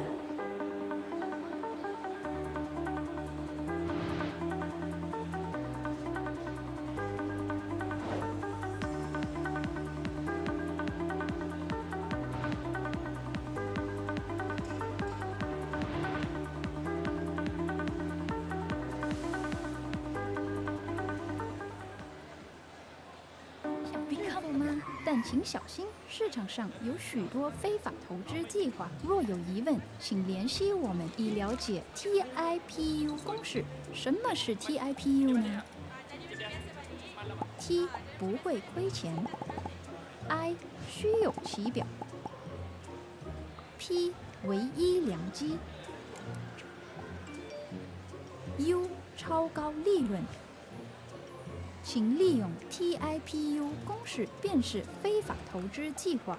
关于任何资本市场的问题，请您联系我们以了解更多详情。您想 Anda ingin menjadi kaya, tetapi awas, terdapat banyak skim-skim pelaburan tidak sah di pasaran. Jika ragu-ragu, anda boleh jumpa kami untuk memahami formula TIPU. Apa itu TIPU? T. Tidak akan rugi. I. Indah khabar dari rupa. P. Peluang hanya sekali. U. Untung besar. Ingat dan berwaspada dengan formula TIPU ini. Untuk sebarang pertanyaan mengenai pasaran modal, anda boleh hubungi kami. Alamak, lupalah nak keluarkan duit di ATM tadi. Jangan risaulah. Sekarang kan banyak tempat sediakan pembayaran tanpa tunai. Kalau tak cukup cash pun tak apa. Oh, betul juga tu. Jadi tak perlu bersusah payah ke ATM, transaksinya juga lebih pantas dan tak perlu bersusah-susah simpan shilling dalam dompet. Ada 3 jenis pembayaran tanpa tunai yang kita lazim gunakan. Yang pertama, pembayaran melalui kod QR seperti Duit Now QR dan e-wallet. Yang kedua, penggunaan kad pembayaran seperti kad debit atau kad kredit. Dan yang ketiga, pindahan wang secara atas talian. Betul juga tu. Tapi, kalau atas talian ni tak bahaya ke? Risikonya lebih rendah berbanding tunai. Bayangkan jika duit tunai terbakar atau rosak kerana banjir. Atau jika kita dirompak. Bukan sahaja hilang begitu sahaja, mungkin cederakan badan. Dalam apa-apa transaksi memang akan ada risiko tersendiri. Tetapi jika kita ambil tahu cara penggunaan yang betul, tak perlu kita risau. Mudah sahaja tau. Jom, hari ini kita nak belajar 5 tip keselamatan penggunaan pembayaran tanpa tunai. Tip pertama, lakukan transaksi kewangan di laman web yang sah. Hanya lakukan transaksi kewangan secara atas talian di laman web yang sah. Macam mana nak tahu? Pastikan ianya bermula dengan HTTPS dan bukan HTTP. Pastikan ada gambar mangga atau padlock. Pastikan setiap perkataan di URL laman web tersebut dieja dengan betul. Tip kedua, jangan klik URL yang disertakan dalam email atau SMS yang mencurigakan. Kalau tiba-tiba dapat email, SMS, WhatsApp atau Telegram untuk klik sebarang laman web perbankan, jangan klik. Pihak bank tidak akan sesekali hantar mesej sebegini. Tip ketiga, pantau aktiviti akaun bank anda. Sentiasa pantau aktiviti dalam akaun bank anda. Laporkan segera kepada pihak bank sekiranya berlaku apa-apa aktiviti yang mencurigakan dalam akaun bank anda. Dan jangan lupa langgan notifikasi SMS ataupun aplikasi mudah alih dari pihak bank anda. Notifikasi dari pihak bank ini boleh membantu anda mengenal pasti sebarang transaksi yang mencurigakan. Tip keempat, jaga maklumat perbankan anda. Jangan sesekali berikan maklumat akaun bank anda kepada mana-mana pihak, walaupun kononnya untuk menyelamatkan wang anda. Tak kisahlah dari mahkamah, polis, LHDN atau Bank Negara Malaysia sekalipun. Ini kerana mereka tidak akan sesekali meminta maklumat perbankan anda ataupun meminta anda untuk memindahkan wang kepada akaun individu lain. Tip kelima, tukar kata laluan akaun bank anda sekerap mungkin. Sentiasa tukar kata laluan dan jangan sesekali berkongsi kata laluan dengan sesiapa, termasuklah kekasih hati. Perbankan atas talian mempunyai 3 ciri utama iaitu mudah, cepat dan selamat. Sama seperti pengguna jalan raya, kita perlu tahu bagaimana hendak menjadi pengguna yang berhemah kan? Jadi, ketahui dan amalkan 5 tip mudah ini untuk menjadi pengguna platform tanpa tunai yang bijak.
Semua mahu kaya, tapi jangan salah langkahnya.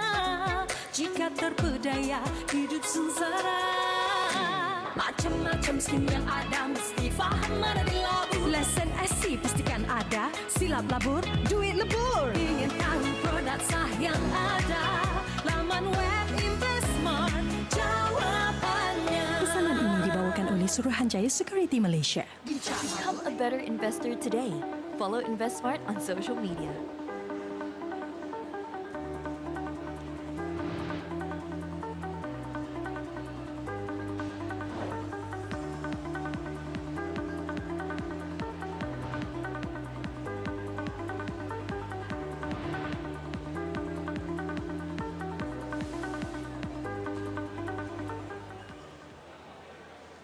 Become 吗？但请小心，市场上有许多非法投资计划。若有疑问，请联系我们以了解 TIPU 公式。什么是 TIPU 呢 ？T 不会亏钱 ，I 虚有其表 ，P 唯一良机 ，U 超高利润。请利用 TIPU 公式辨识非法投资计划。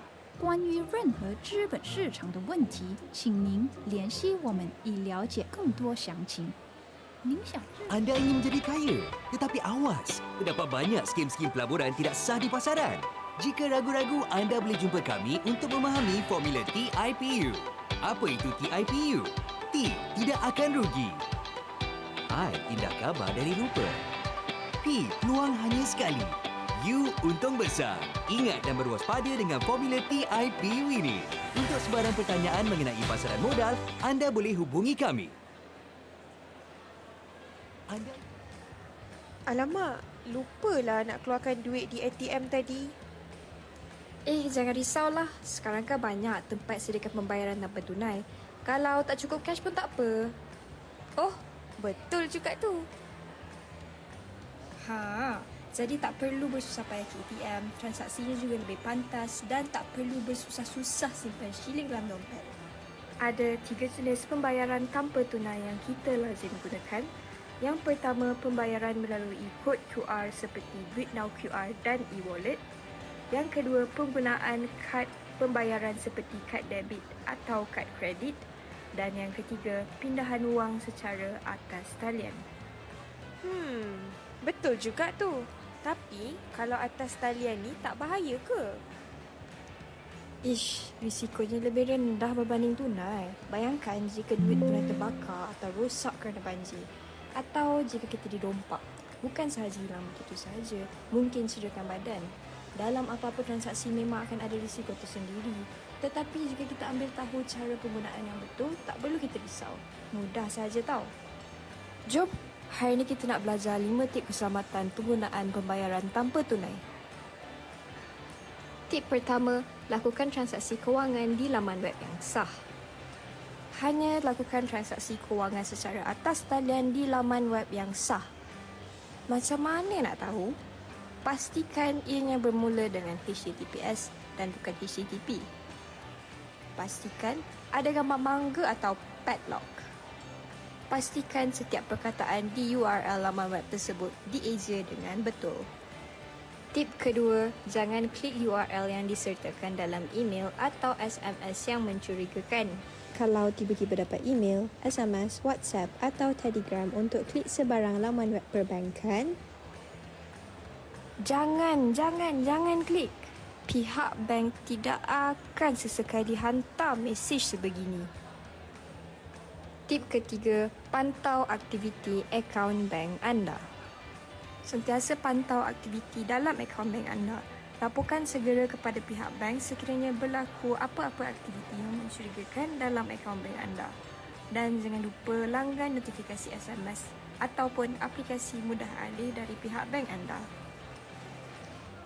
Notifikasi dari pihak bank ini boleh membantu anda mengenal pasti sebarang transaksi yang mencurigakan. Tip keempat, jaga maklumat perbankan anda. Jangan sesekali berikan maklumat akaun bank anda kepada mana-mana pihak, walaupun kononnya untuk menyelamatkan wang anda. Tak kisahlah dari mahkamah, polis, LHDN atau Bank Negara Malaysia sekalipun. Ini kerana mereka tidak akan sesekali meminta maklumat perbankan anda ataupun meminta anda untuk memindahkan wang kepada akaun individu lain. Tip kelima, tukar kata laluan akaun bank anda sekerap mungkin. Sentiasa tukar kata laluan dan jangan sesekali berkongsi kata laluan dengan sesiapa, termasuklah kekasih hati. Perbankan atas talian mempunyai 3 ciri utama iaitu mudah, cepat dan selamat.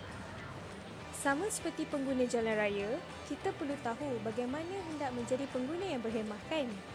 Jadi, ketahui dan amalkan 5 tip mudah ini untuk menjadi pengguna platform tanpa tunai yang bijak.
So, 1, 2. All right, a very good evening to all of you ladies and gentlemen out there. Welcome back to the InvestSmart Fest 2025.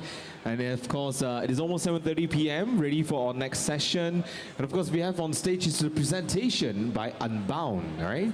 National AR gamification for scam prevention. So that's a trending topic throughout these 3 days about scams, investment frauds and things like that. So learn more, learn how they are using gaming as a game. Correct me if I'm wrong, yeah? So gamification to help prevent scams, to raise awareness, all right? So for me personally, I'm a gamer, so it's a very interesting topic for me. So ladies and gentlemen, if you're interested, please come over here to the main stage area, grab a seat, grab your popcorn. I think there's an ice cream behind as well. So grab those, come here, take a seat, and enjoy the show, okay? We're gonna start very, very soon. And of course, this is also coming together with some prizes. At the end of the session, we're giving away 3 Aeon vouchers, all right? So ladies and gentlemen, make sure to make your way to the main stage area, grab a seat, and we will be starting very, very shortly. Thank you and see you soon.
Alright, ladies and gentlemen, welcome back, and once again, a very good evening to all of you. We are now going to start our presentation session. Now, for those who are still waiting to complete your passport, please wait until after the talk, yeah? Only you can come forward for the stamp, alright?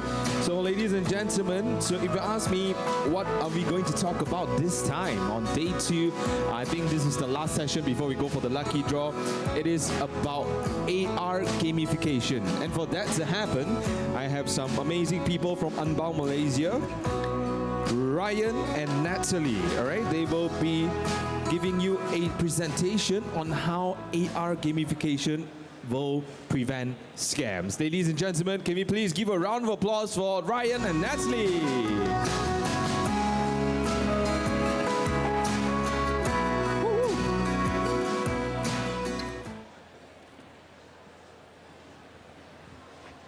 Everybody, hi! My name's Natalie and this is Ryan. Hi everyone. So basically, we teamed up together with Unbound, advanced by InvestSmart, and also Suruhanjaya Security to create a national AR. AR is what? Augmented reality. We created an AR gamification program to prevent scams. Let me give you some fun facts before we start. The first thing, did you know that over 750 million ringgit is lost to investments in just the first half of 2025? There's 6 zeros now. So it's 757,50,000,000 million ringgit that's actually lost just to investment scams. In fact, investment scams is actually the #1 highest number of scams that you can hear in Malaysia. So I think all of us are very familiar. Hello, you get on a phone call. Hello, my neighbor left your package and I need you to transfer money so I can send you the projects back. Or, hey, I need you to invest in this now. The stock market is booming. You have only... Yes, I know I do it this way. Nowadays, the kids, they do it like that, and for the phone. I do it this way still. I'm still old-fashioned. So nowadays, they're like, oh, and I need you to invest fast. Cepat. And this cepat is actually what makes Malaysians lose their monies to scam. It's because of this sense of urgency. So every single year, 140 scams are faced by just one person. What does this mean? Every 3 days, we receive one scam call, one scam SMS, atau one scam WhatsApp. And the funny thing is, the number one reason that people also get scammed is that they don't even realize that it is a scam. Ah, scary, right? Every 3 days you get one scam, but you don't even realize that it is a scam. And so that's why we partnered up together dengan InvestSmart and also Suruhanjaya Security to create an augmented reality education game. Now, what is augmented reality, you might ask? Augmented reality, if you've ever played Pokemon Go, is exactly like Pokemon Go. Tapi, instead of catching Pokemons, you are now learning about investment tips and how to invest smartly so that you won't kena scam. So this project, we actually held it all across Malaysia with the universities to basically highlight the importance of scam awareness. And in fact, in this world, what we basically do is we gamify the entire scam awareness program, where we put in fun facts and fun tips, all in augmented reality. Okay? So now I'll pass it on to Ryan. You can explain a little bit more. Hi everyone. All right. So to give you an example on how the AR game works, is that we wanted to gamify the experience of financial literacy, scam awareness, and also investment literacy in a more gamified way. One of the key things that we realized is that we wanted to use augmented reality, similar like Pokemon Go, to experience how to understand financial concepts. So what you can see here is not a traditional financial literacy game or financial literacy education. You learn about scam or you learn about investment theories using a mobile phone. So what you have to do is you download a game and you actually experience this similar to a Pokemon Go game. You become the Pikachu or you become the Pokemon inside this world. And what we wanted to really create was something in a way where you're able to walk in the shoe of a real life experience, not as a viewer, not as a spectator, but the key is that you are actually experiencing the event by itself. Another concept that we actually wanted to create was a virtual assistant. The virtual assistant for Securities Commission was a way to have the financial literacy content to be delivered to you in a more interactive way. What we wanted to do is that the character or the SE character actually talks to you. It can actually have a real life conversation with you in a way where it's very interesting and a very more gamified method. And the key area is that we do not want to tell you what is right or what is wrong. We want you to actually understand it like a friend talking with you in a way that is understandable. If a headmaster or in a school, your teachers tell you that this is the right way, that may not be always the best way to learn, because you are like being scolded to say, hey, this is the right answer for financial literacy. This is how scam awareness is right. But we didn't want to do that. We wanted to have a virtual person to actually get the experience to actually let you understand about the conversation. All right? And the next one is that what you're really trying to create is that you're walking in the shoe in a real life. So this is the actual screen recording of the experience inside the university campus across the country. You walk into your campus, these characters around the world actually pop up. And when it pop up, you're able to converse with it. They actually guide you. They create a new experience where risk or financial elements are actually in the world with you without having the actual risk of the issue itself. And as you can see inside the university campus, the key thing is that we will have quizzes. Quizzes to actually explain to you about what are the rights and wrong. And if it's wrong, it actually link you back to the Securities Commission website to tell you why is it wrong. All this is by your own choice. We do not force you to actually learn how to play the game. It's naturally for you to enter the world, enter different missions, and from the missions, you're actually able to understand what are the investment knowledge or the financial literacy knowledge. And similar like this, you can see in the educational quiz, we actually create characters or even interactive experience to actually ask you if you are asked to transfer money in a bank account of an individual or company that's not related to an entity for investment opportunity. Will you proceed with the answers or will you proceed with the transfers? Every question is a yes or no question. There is an objective question But the answer is very important because even if you are wrong, there's no actual risk that will happen to you inside this game. It actually gives you the experience of the potential negative feedback, and it recreates the environment using the augmented reality world. And finally, in every game, in every mobile game, you must have the climax. And we always have the element of fighting the evil villain. And the goal of our system is that we wanted to gamify the element where you are fighting the financial crimes. You are fighting non-real life issues. And this creates an environment in the world where you are able to take risks that you are traditionally not possible to take in a real life. And that's what we wanted to do at the grassroots level, at the university level, where students were able to take the risk and experience real life issues without actually being scammed or any investment issues in the future. And that was the goal of how our system we wanted to create in a way. And so let me tell you a little story. When we first started this program, we were actually only 17 years old. So when we were studying in university, a lot of the times we noticed that our friends are always on their phones in class. In fact, I also kept lepak sekolah lah. You know, I would skip class sometimes because it's too early in the morning, and it was hard for the teachers to actually teach us. And we realized that that is the same for all the parents nowadays. I think you notice your children are always addicted to their mobile phones, and they're always addicted to games. And so we wanted to make gaming positive. We want to make the time that they spend on their mobile phone positive. So then what happened was we were like, okay, what can we do? Let's create an augmented reality game. So we created this augmented reality game for university students to basically have positive content that they're getting while they're studying. And when they were studying, we actually, with the support of SC, brought this across the world, across Malaysia, with all the universities like UiTM and all. And with that, we managed to reach 37,000 youth or students all across Malaysia. These students are students... The best thing about that was that it was all in 1 month. Yeah. These 37,000 people that we got as students was all within a period of just 4 weeks. Yeah, so within 4 weeks, we launched this game. They got so excited that users augmented reality, and they actually managed to use their time in a more positive way. So that is something that we're really trying to push out in Malaysia right now.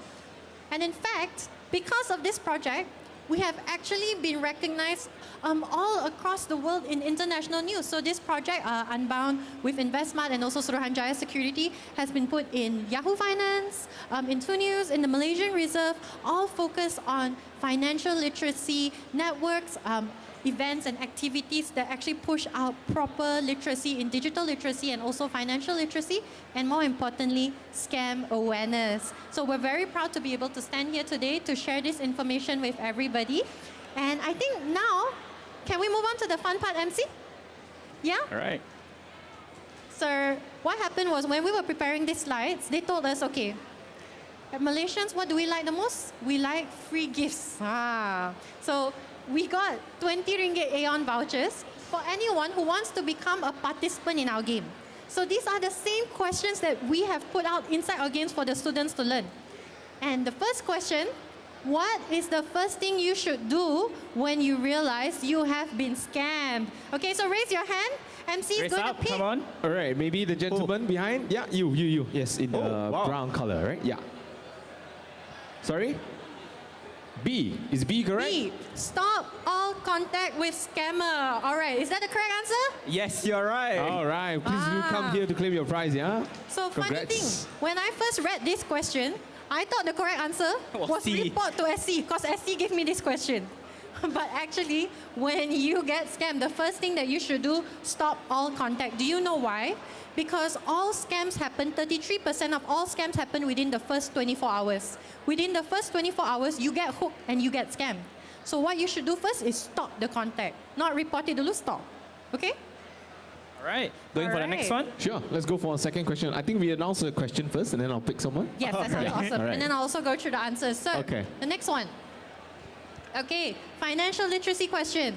you can delay retirement planning until your 40s and still have the same benefits as starting in your 20s. True or false? Okay, not only true or false, you have to explain why. Oh, I like that. Nice. I like that too. Okay, all right. I think the one who stayed very confident right from the beginning, red color polo t-shirt. Yeah.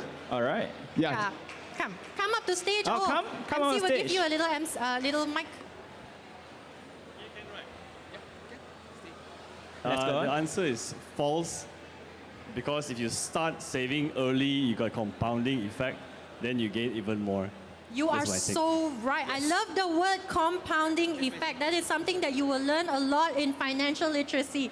The answer is false. You should Correct. start investing or saving as early as you can so that when the compounding interest happens, you are able to get more at the end, all right? So start early whenever you can, all right? Now, it's the last question. So we'll go through the questions, we'll say all the answers, and then raise your hand, and the first one, well, MC will pick, okay? All right. 1, 2, 3. Okay, if you are asked to transfer money into a bank account of an individual or company not related to the entity offering the investment, would you proceed with the transfer? All right. Yes or no? Wait, hold on. Just put your hands down first, yeah? How about you pick now? Oh, I pick. Oh, I like that too. Okay, you maybe the gentleman can pick, yeah? All right. All right, so can we just put our hands down first? Hands down first, everyone. All right, Okay. just let me, at the count of 1, yeah? 3, 2, 2.5. Kena every time. Even I got tricked Every there. time. 1. Oh, I saw the red guy and gentleman in red. Yes, just shout your answer.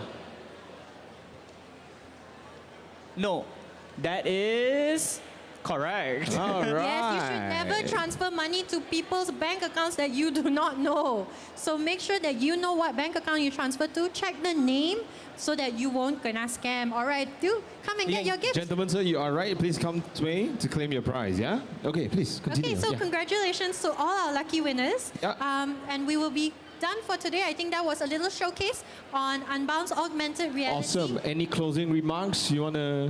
Maybe one from the lady and one from the gentleman. Sure. Yeah, all right. So I think it's very important for all of us to actually be aware when we are getting scammed, because the number one reason where we get scammed is when we don't realize. So ask around. Don't immediately transfer money to you.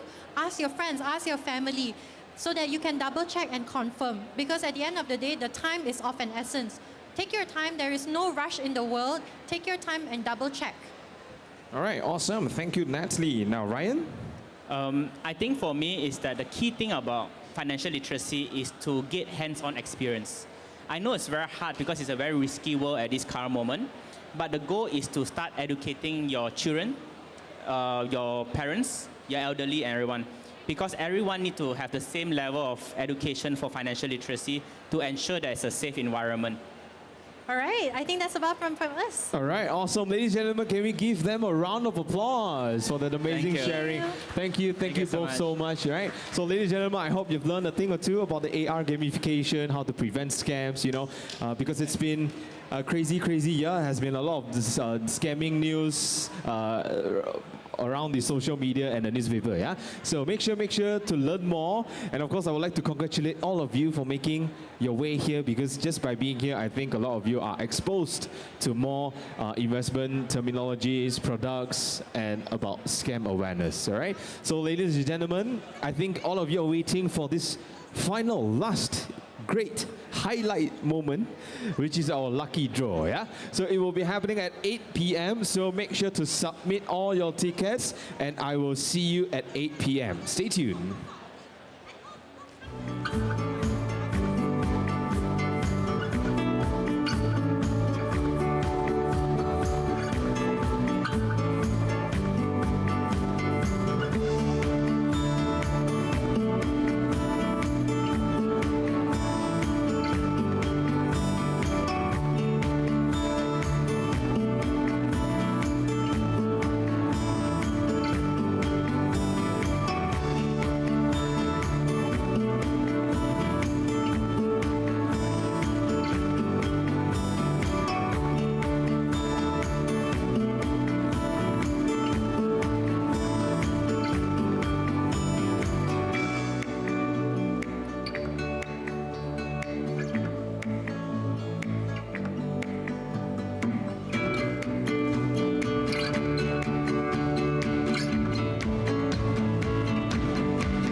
Good evening, ladies and gentlemen. Now, it is the moment we've all been waiting for. It is the lucky draw. Hi, you're waving to me? Why, huh?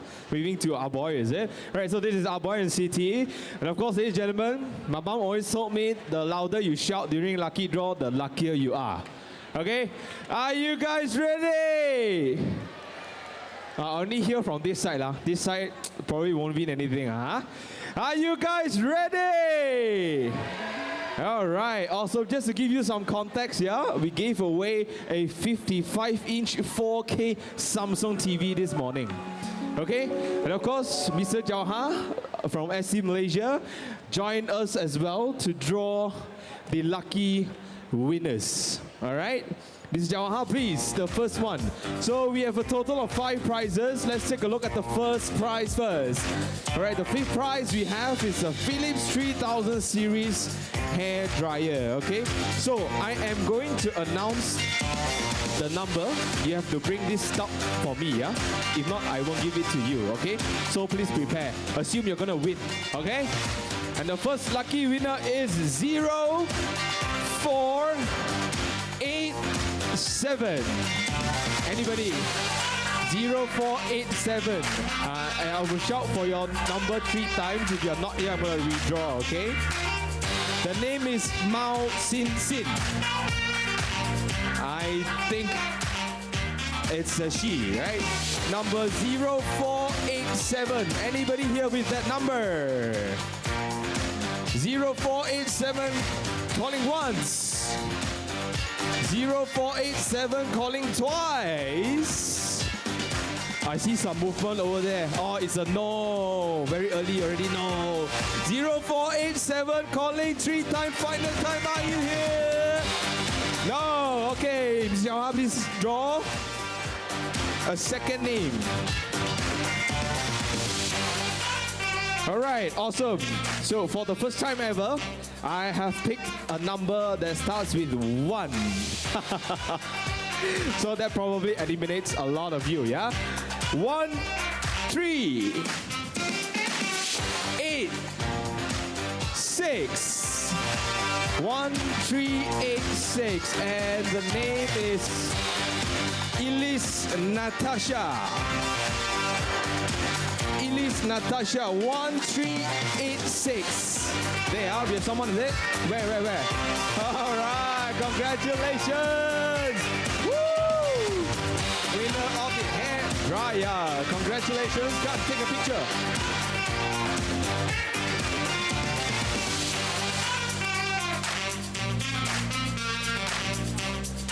Awesome. Let's keep this energy going and we go for the 4th prize. What do we have? A Tefal induction cooker. All right, especially for those who cook at home. Personally, I don't cook at home because I'm very bad at it. But if you're good at it, this will certainly help you, okay? So the lucky draw number is 1,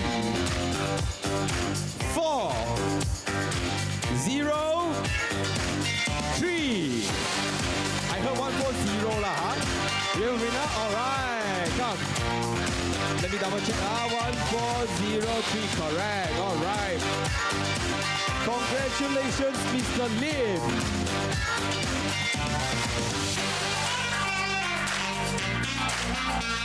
Okay, awesome. Very lucky. Congratulations, Mr. Lim. Now let's draw our 3rd prize. We have, this one's very high-tech punya rice cooker. You see at the screen, there's a lot of buttons there, okay? So good luck, everybody. I hope you win. Okay, the first number is 0. Back to 0 lah, Oh, I see a lot. Yes! From this side, 0, 8. Oh, yes, double yes already, 2 numbers. 083. Oh, no yes already. Right, 0839. Are you here? Oh, you're here. Hi. She was so happy lah. All right, congratulations. Miss Chin. Do you cook a lot for your family? This one's the perfect lucky draw prize for you lah, All right, let's help her down, Quite heavy, all right? Congratulations once again. All right, let's kick it up a notch. Ladies and gentlemen, the second prize that we have is the Kitchen 8 Go cordless hand mixer. Now, for those who are not aware, Kitchen Go is very branded lah, That's all I'm gonna say, okay? And the first number is, you want 0 or 1? Okay, shout if you want 0. Shout if you want 1. Oh, macam equal lah. Okay, the answer is 1. 1, 1, 3, 8. Very odd number, 1, 1, 3, 8. Anybody with the number 1, 1, 3, 8. Eunice Chin. Miss Eunice, are you here? 1, 1, 3, 8. Calling one time. 1, 1, 3, 8. Calling twice. Okay, I'm gonna just count to 5, okay? 1, 1, 3, 8. Calling 3 times. Not here, huh? Okay, all right, let's draw another one. I love it, all right? So I love you guys are giving the reactions when there's no lucky winner. Okay? All right. The next lucky number is 1, 0, 4, and 9. 1049. 1049. Oh, little kid, are you the winner? Oh no, he's not the winner. Okay. Woo! I thought he was old enough to join the lucky draw, huh? Okay, because here it's written. Sorry, I cannot write your handwriting. Hajishnan, I think, 27 years old. Number 1049. 1049 calling once. 1049 calling twice.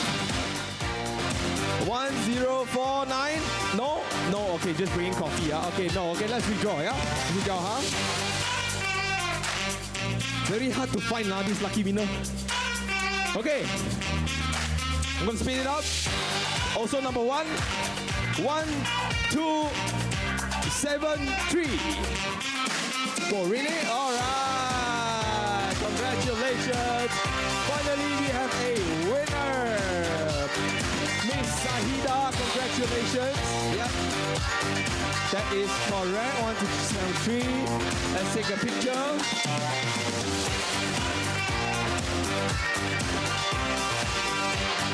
Now, ladies and gentlemen, it is time for what? For the first prize. Samsung Galaxy Tab S10 FE, highest spec. We don't play around here. 12 GB 256. Okay? All right. So let's see our lucky winner. What is the first number? I heard 9, there's only 0 and 1. What is the first number? Okay, 1 is the correct answer, 1. What about the second number? I see 2, I see 3, I see 5, I see 1. Okay, the answer is 1, 3. Whoa, that was a very nice trick, Okay, 1, 3. Oh, sorry, 2. 1, 3, 2. 1, 3, 2, 9. Do we have a winner? Oh, so fast, tada. Hey, abang, 0.5 seconds. Tada. Give people a chance lah. 1, 3, 2, 9. Nada tak? Lee Kok Fong. Oh, all right. 1, 3, 2, 9 is correct. Congratulations. The winner of the Samsung Galaxy Tab S10.